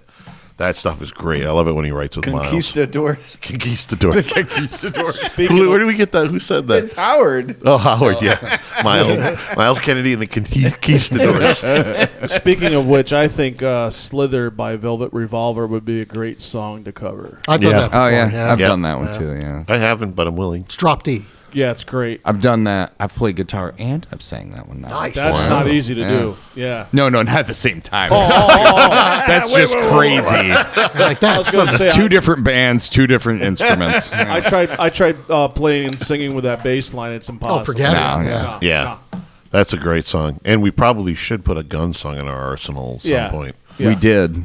Oh, no. Yeah, but Oh, yeah. I'm talking about more of an Appetite. Yeah, yeah, off of yeah. Appetite or something. There we go. See, that's what it is. It's Lies isn't even a. That's not even a Guns That's not a album. real is it? record. Real? Yeah. Yeah, that's more like, we could pull that out, maybe. Yeah. No, we need like a proper I gun forgot song. we even did that. It's not even on our list. I It's don't just on the think. main list. It's on the big Yep, list. It's on the big list. We totally were God, nailing big it. list. We should be playing. We could have played that out at. We practiced. Yeah. It. I mean, Your number 3? Get ready for a surprise. You guys might not see this one coming. I don't know. Maybe you will. Blue Oyster Cult. nice. Oh, man. The Cult. I lived on that shit back in the early 80s when I was in high school. They were huge then. Yeah. the soft white underbelly. Yes. Yeah, when they wanted to play clubs. That was the original name of the band. And then when they went to play clubs like down in Long Island where they were all originally from and everything, like they just slip into clubs under that name and actually go play. That's Because funny. these guys, they're still out playing now. Yeah. So- Yep. But for me, Tony, who we do at the studio there, Tony Perino, he played on their album in 99 or 98. Did the keys on it. nice. Crazy. I Yeah. mean, that stuff. I mean, the early 80s stuff, still one of my favorite all-time albums, Cultosaurus Erectus. He said Cultosaurus. Swing! I mean, that album from top to bottom, just the production quality and the songs, and the best part about it is like the heavy lyrics that are and all of their songs are just like so cool. I mean, just like what the fuck are you talking you about? try to dissect the lyrics, and you're like, I'm not sure if I get it, but it's cool. It sounds You know, really The only cool. one that I will not play now is "Don't Fear the Reaper." I can't do that anymore. Oh, we should. Thanks, Will Ferrell. We should do "Burning for You" because I've done that before. Yeah. That's a good song. That's what I was just Great thinking. song. That's a good song. And we can do the harmonies in that, no problem. Oh, I've already got that one down too, so Nice. I won't screw you up. But that band for me, I thrived on that stuff when I was in my mid-teens. It was just, I mean, I had a friend of mine that he bought, like, when that album came out, Cultosaurus Erectus came out, he bought it. We sat in his bedroom with a stereo cranked and like a 12-pack of beer and just fucking laid back and listened to that. So like those are such great times listening to that stuff. Mm-hmm. As a kid, I mean, I think we just sang Godzilla over and over. And over. That was so good. Yeah. Some Enchanted Evening, another great album. Yes. Too. Yeah. Yes. Oh, good stuff. Good stuff. You will find a stranger. Number two. We'll keep it going. I went Keep with shifting along. Metallica, who I don't listen to as much anymore, but they, for me as a guitar player, that was like my home base, which was like how Hetfield plays, like down pick as much as humanly possible, palm mute the shit out of everything, and the riff is the king. Like we don't strum chords. It's a riff, and a riff, and another riff, and another riff. Now that we're going to be going around to number one soon, I think I know who Chris is. I wonder. But also, Kirk Hammett back in the day, his solos were like really so well constructed. Like they had sections. Yeah, he does. He was does great seem at that. very well. Like he constructs very well. Yeah. He's not. He's not just just hit record and let me play. He's very constructed. Exactly. So that's almost like my home base for any solos. Like, well, I'm going to start here. Then What it's would going to go Kirk do? here, Yeah. and then it's going to end here. And, it's all try to have structure like that. So yeah. Yeah. So And we've made you put together some 15-minute. Jesus Christ. Yeah. My hand's getting tired. Look, we have a short fingers are solo bleeding. here for you. I have to change my strings. So we've got this song all together, and we've left the last 15 minutes That's all yours. as solo. You need to fill it up with a Is solo. this a really slow fade? Greg, you're number 2. Yeah, see, I think I screwed myself in this list here somewhere, but so now that I'm forced into it, I'm going to go with Soundgarden. Nice. This was another two-parter for me, right? So, like, hearing Outshined and Rusty Cage was my introduction to Soundgarden, and again, I was just like, what the fuck is this? Chris why Cornell's didn't voice anybody is like- play this for me before? Well, I was just so in, like, he was awesome, but I was just so into that music. Like, how do weird. I play like this? Like, so I really started getting into trying to learn more about Kim Thale, and well, that was just a mistake because this guy he's plays insane. in so many freaking ridiculous tunings. Yep. There was a song on that record where every string is a C. There is, Yeah. there are other songs like later on where he does. You're like, there is no rhyme or reason. They have to tell you like it's a little bit high on the E. Yeah. and this one's a little bit low on the Yeah. E, and you're what? like, why would you do that? how the hell do I tune? Like, but I got so into it. I was doing it like constantly. I had a guitar that I used to learn their songs that I was just like tuning all over the place and trying to figure it out. But what really hit me with Soundgarden was later. I'd had a big break. I wasn't really listening to it at all. I was listening to a lot of other weird stuff, and then I heard Spoon Man. And it was just another one of those, like somebody flipped the switch in my brain, and I'm just like, holy shit. I didn't think that they were still writing music, like, and they came out of nowhere with this. And that brought me into that whole album. The Super Unknown was just, You know Black what's Hole amazing? Sun, I your never mind. want to hear again. You know what's amazing too is if you watch live footage of them when they're playing Rusty Cage, Chris Cornell's playing that and singing it at the same Oh, time. I know. I've seen him do it Yeah. live on that. Yeah. I forget what that show is where there'll be like 5 bands and they just keep panning the camera to the next later stage. with Jules Hall- Jules Verne. Jules Holland. Jules Holland, yeah. In 20,000 leagues under the sea. We're aboard the Nautilus.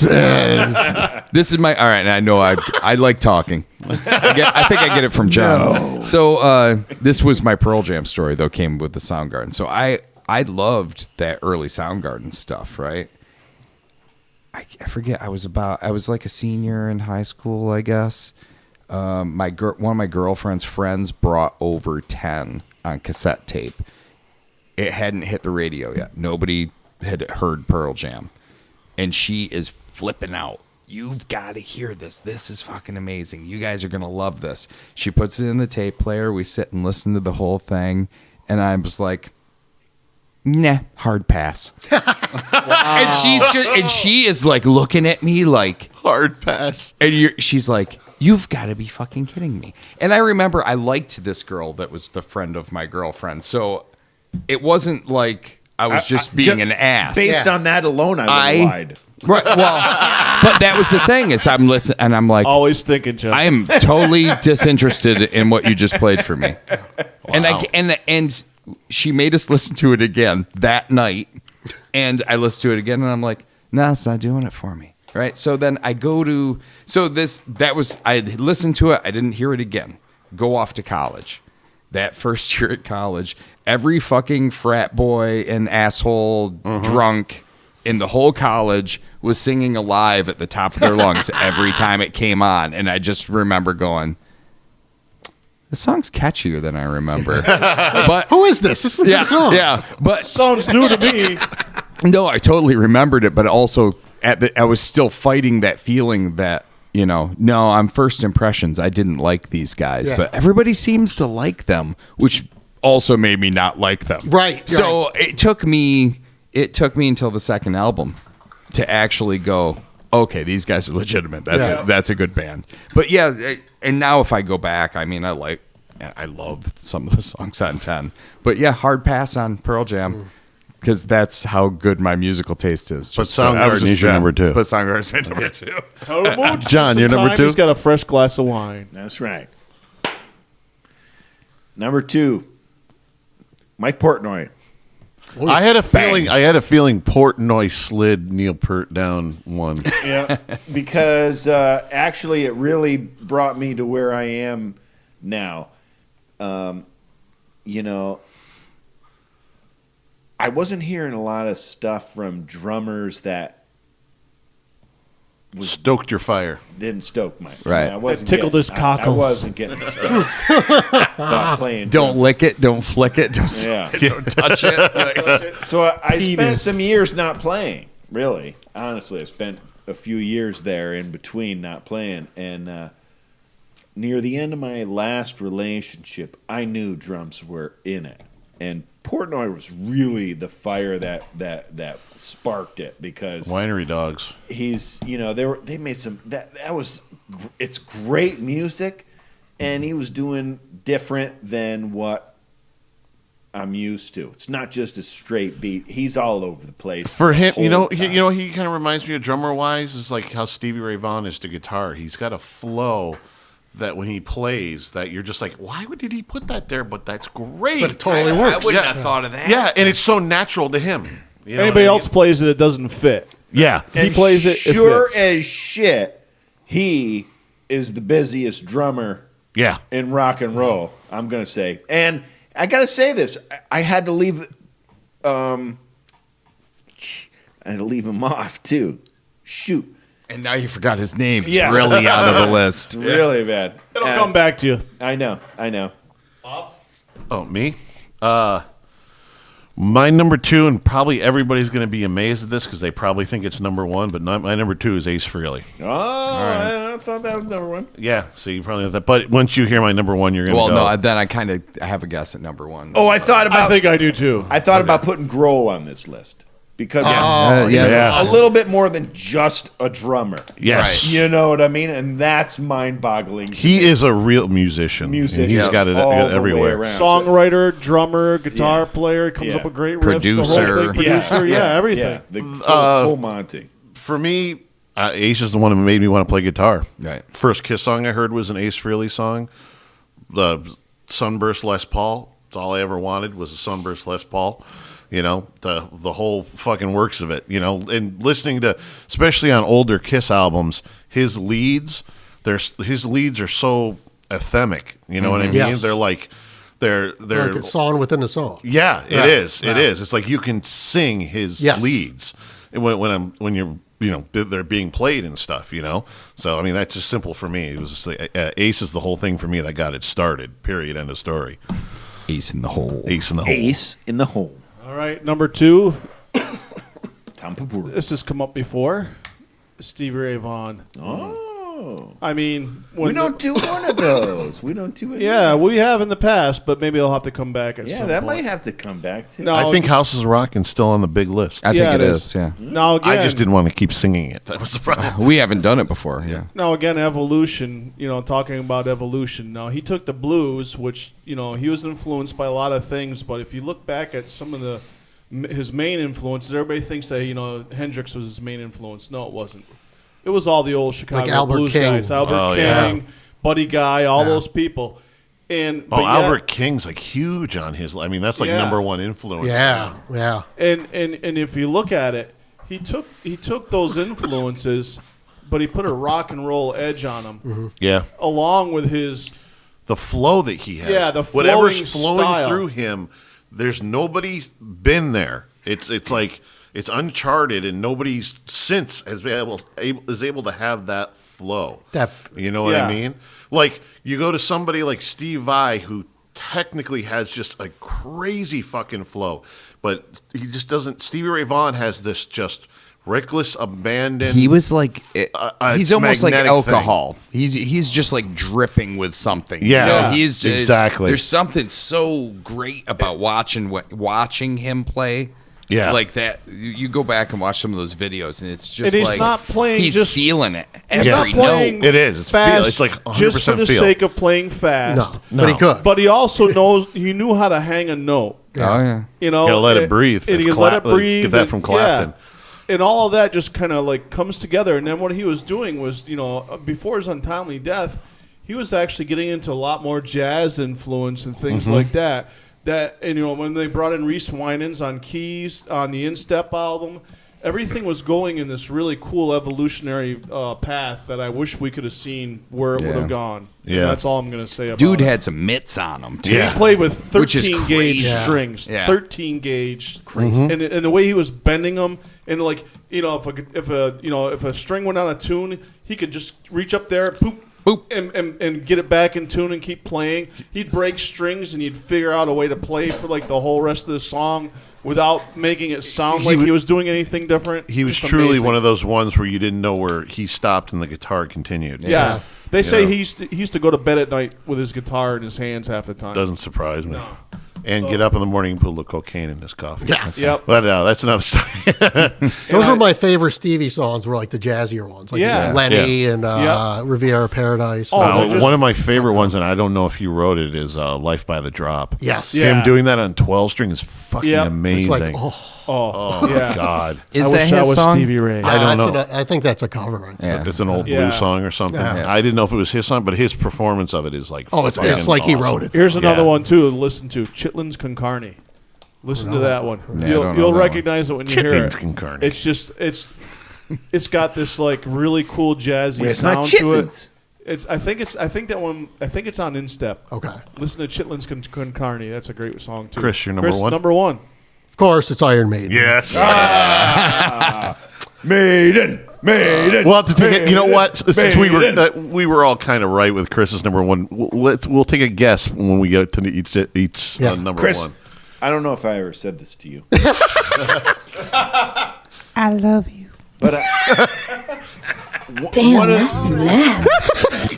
one of the things I was a little concerned about when Mike left was how is the Iron Maiden gonna continue? We didn't know it was going to get better. In your face. Yeah, we didn't know it was going to get better. And Wasted Years was one of the first songs we played when we had That's Chris right. come in for the that was on the audition. short list. Yeah. Yeah, and That was on the short list. yeah. I'm like, thank God I learned this 15 years ago. Because I couldn't have learned that in a week. And we when we sat got down, an and that was Iron before Maiden you were guy. here, and we sat down, the four of us, and played it. It's like, yeah, this guy's a keeper. It's good. It's a keeper. And then we played that the next time I came back in, right? So you... No, I was you here. were here the first I time. was here for his Yeah. first one. He was here for his first one. I like the response we get from that it. was And his I- tryout. Was his And first that was the first time I sang Wasted Years with you guys, Was it too. really? Yeah. Oh, that's great. Yeah, we killed it. Yeah. Still great.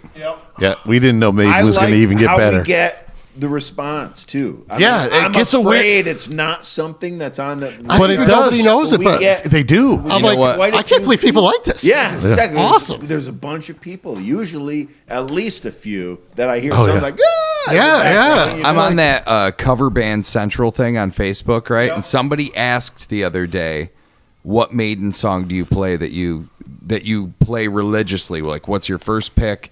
And, and that you get crowd reaction to. Wasted Years almost by default. The No whole kidding. Oh, nice. 140 responses. It was all- and I it's bet the you one that got me into 120 of them Yeah. are That's Wasted the song Years. that got me in. It's crazy. Run to the Hills was a a close Yeah. second. I figured that Yeah. would be first. Yeah. Well, Yeah. we do both of those, so we're Yeah. covered.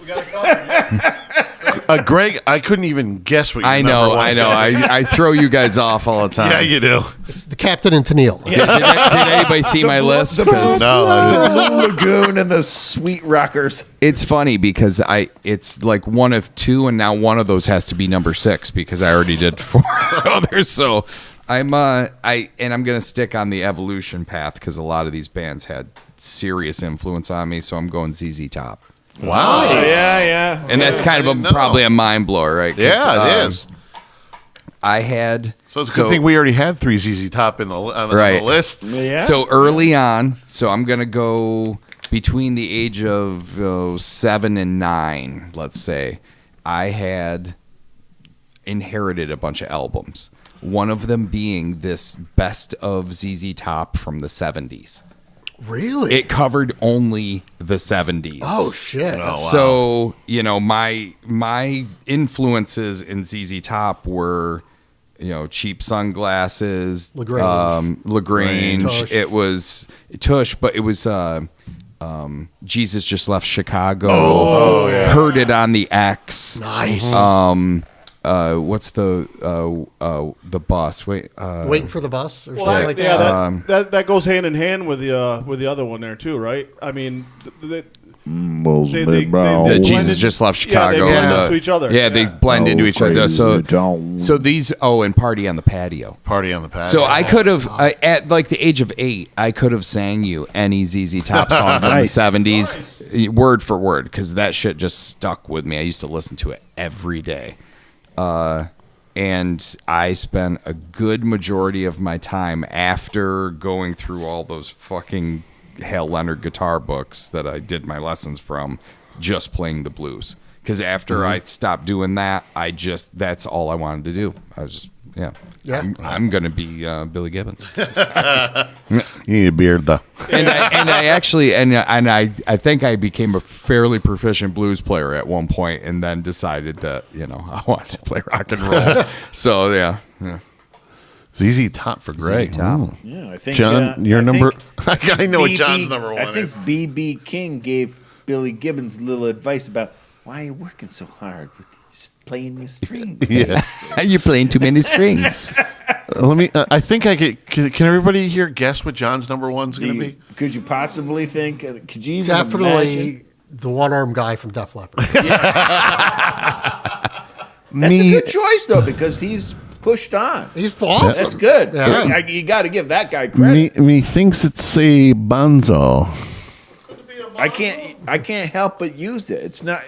I can't even feel like I could. How could you not? Pretend something else just Yeah. to switch it up. Well, because it's can't so even screw ingrained. with us. It's so ingrained in your playing. It's not even. It's He's my Just another John. yeah. mentor. That's all there is to it. Yeah. And you know what? and I love Sammy. I love the Circle. I love Jason Bonham and everything. But I'll tell you what, nothing.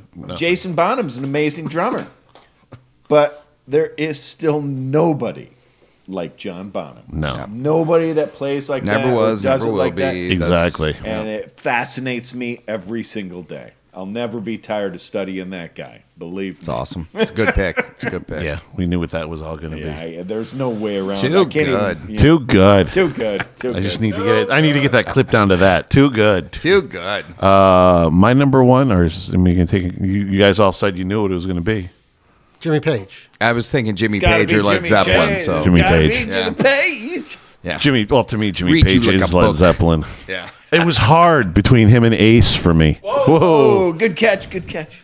It was hard to. I was juggling. That was my list was like. I was in my mind. I was like, I did 5, 4, 3, and then when I got to 1 and 2, I was like, oh, Ace and Jimmy. To me, it's like which one? Yeah, it was like.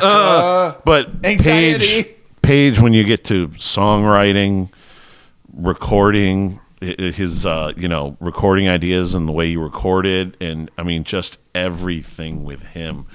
It just you can't compare it to anybody else. Yeah. Really, for me anyway. You know what I mean? I mean, Ace was the first for me, but Page came right along, pretty close behind. And shocking. My top 3 Les Pauls and Marshalls. Yeah. There you go. Shocking there. You know what I mean? But yeah, I mean, can't even tell you how many times I had sat and watched Song Remains the Same over, especially the shots where that's how I learned how to play some of The songs stuff. remain the same. That's a lot of crotch shots of Plant, though, isn't it? Yeah, That's- yeah. it's like- it gets obscene after a while. It's like I'm offended by this bulge. I was looking between the bulges. Can we stop looking at his When they did when they would do the close up of Page's hands playing. They had that low camera angle, and it was just like front like- and center. It's like, dude, how do you get those off? I mean, they're like painted on. They're Maybe he's so like tight. Jim Morrison. He just wore them all the time. Right? Yeah, maybe. Again, one of the most amazing things for me with watching Page live is it just seemed so easy. It seemed like it was just like effortless. It playing. probably was, right? Because Yeah. he had just come out of being a studio guitar Yeah. player, Yeah. session guy with, I'm just like, lessons. this guy had to have a and- million fucking licks just waiting to fucking for Yep. every moment they played, every fucking tempo and what they. I mean, it just seemed like they were. He knew what to do. That was a great thing. That's a great thing about Zeppelin live is that when they go on their tangents. You're just like, well, how are they going to? Oh, that's how. You know what I mean? It's like they all knew every single move they were doing, Right. But then when they talk about it, it's like, no, we didn't. Know We everything. didn't. Yeah, no, it just seemed like it. It's a feel it just- thing. Yeah, it's just ridiculous. You know what I mean? That's why Page goes to the top of the list. I was nice thinking pick. we should have one song that it's total Chaos. jam, just jam. Just one. You mean like the end of Bitches in Italy? just one jam song. Well, that's 15 minutes of jam right now. Just kind of let it rip, you know? Yeah, it took a couple times in the studio. To get All that right, one the figured final one. Tom, you're number I get to one. go last. This well, is cool. you know what? Your number one to me would have been Pearl Jam, so I'm out. So I don't know what you're. Well, this is going to make a lot of sense now because you guys have kind of made an allusion to the fact that maybe I'm kind of like a certain member of this band in certain respects. Oh, I know. Spit it. Van Halen. Yep. Oh, look at nice. that. Look at That's that right. jackpot. I left that out. We but always that's- call Tom our Michael Anthony. It's like right. Anthony. Yeah. Well, I mean, that's a heavy influence on my vocal stylings when it comes to harmonies and background vocals and things like that. And you've heard it and seen it in the originals we do too. And if you haven't, go to 151online.com. 151online.com. Oh, by the way, 151online.com. 151 But online. for me, you know what? For me, 1984 is a throwaway. I mean, that was the obvious transition where it's like they're just teetering around the edge, and there's a couple good songs on there like Panama and stuff like It's that. still a good album. And It just is. I used to Yeah. love Stuff Oh, like wait. that. I love that song. But- I like that. Those first 4 albums, I mean, okay, Women and Children First had a couple of Better clunkers say on it. I always do that, but it's not on that. Everybody Bums on Diver Down is one of my favorite Yeah, that's a fucking good album. albums. But I tell you what, I think they really reached their pinnacle on Fair Warning. Fair Warning, yes. That album kicks ass. That's his best guitar tone. Yep, I I think Fair you're right. Warning. I agree. And just like the song structures, the arrangements, It was and just kind of everything weird. was- yeah. It was, yeah. But it was like so cool. Van Halen very timing.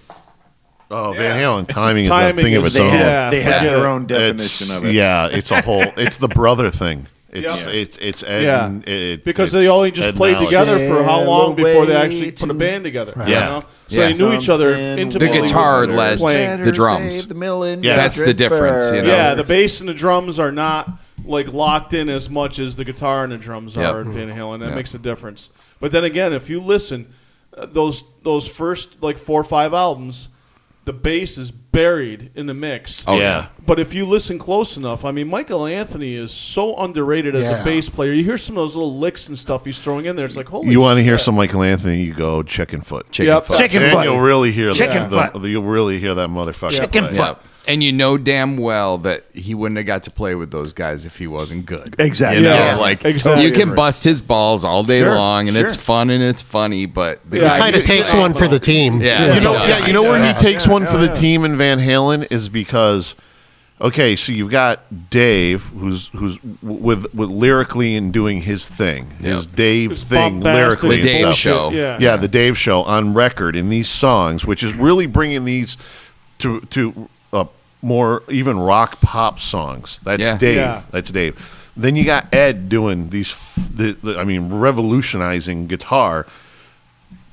You know, Michael Anthony doesn't have anything else to do. Somebody has to play it bass-wise. straight, Yeah, you know somebody what I mean? he's the straight man. Yeah. He's gotta a stay in the great pocket straight man. and throw a few little licks in. And, And, what- his, and but then his backup vocals too. yeah. It's just It's like the most backup- important part almost. Yeah. you take that away from Van Halen, and There's it's no not Van the Halen. same band. No, it's it's not. not. no, the same because Dave's fucking band. range is kind of shit. Yeah. Yeah. Oh no, without, without without complete him, shit. you know. Yeah, I mean, believe me, I count on my Michael yeah. Anthony. You do, yeah. Yeah. You Yeah. listen to the stuff. He's like, well respected.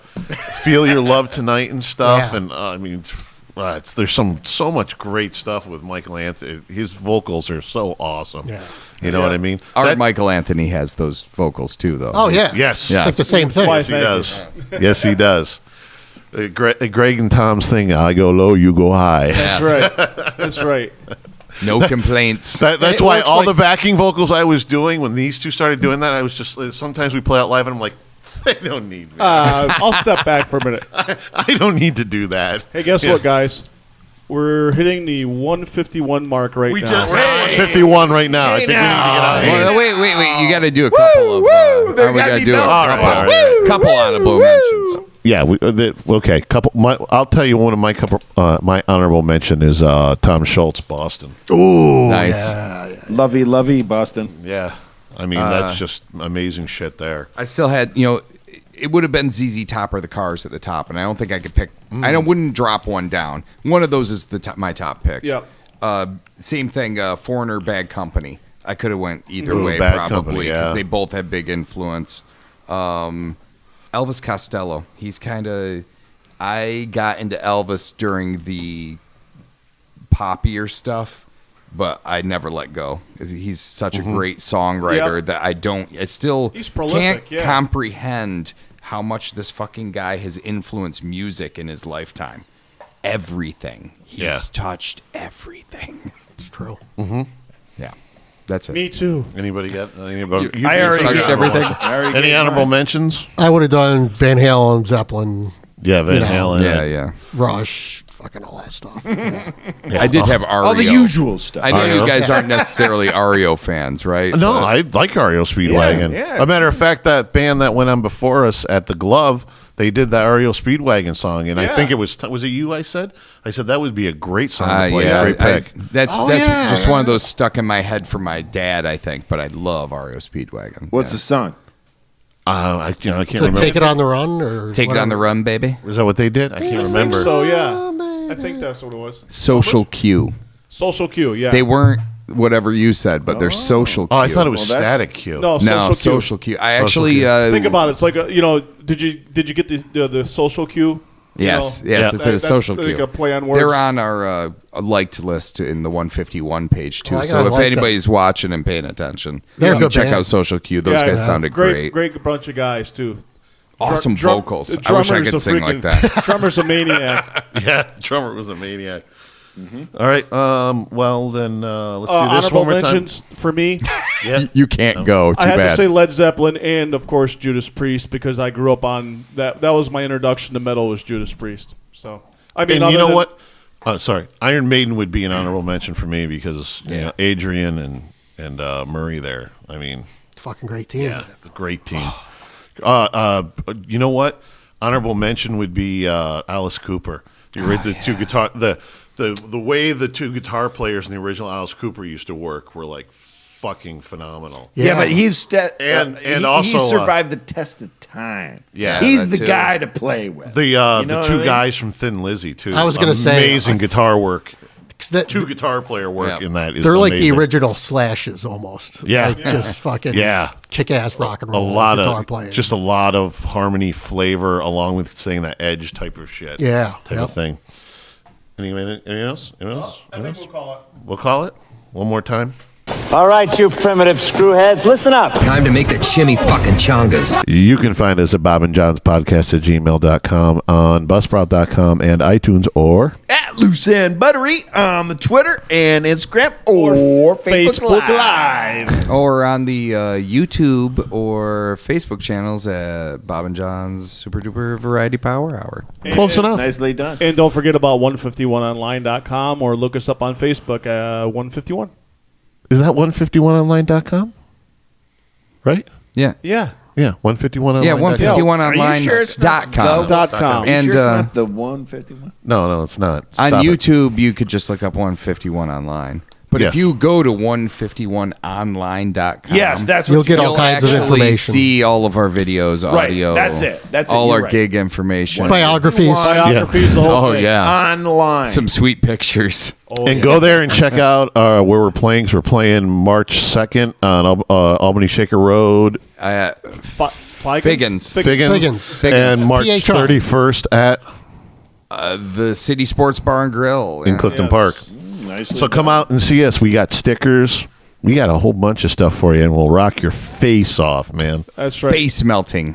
Hey, you know what I learned this week, Bob? What'd you learn? I learned I drank too much wine and I really have to piss. So you're like Jay and John at the end of all the other podcasts. Yes. Somebody had to fill in for Jay. Yeah. You know what I learned? I learned we got to get the fuck out of here 'cause it's been 2 hours. So say goodnight, guys. Good night, guys. Good night, guys. Stadler? Yeah, what? Is that it? Yes, it's over. How'd you like it? I don't know. I slept through the whole thing. Well, you didn't miss much. Pardon my French, but you're an asshole.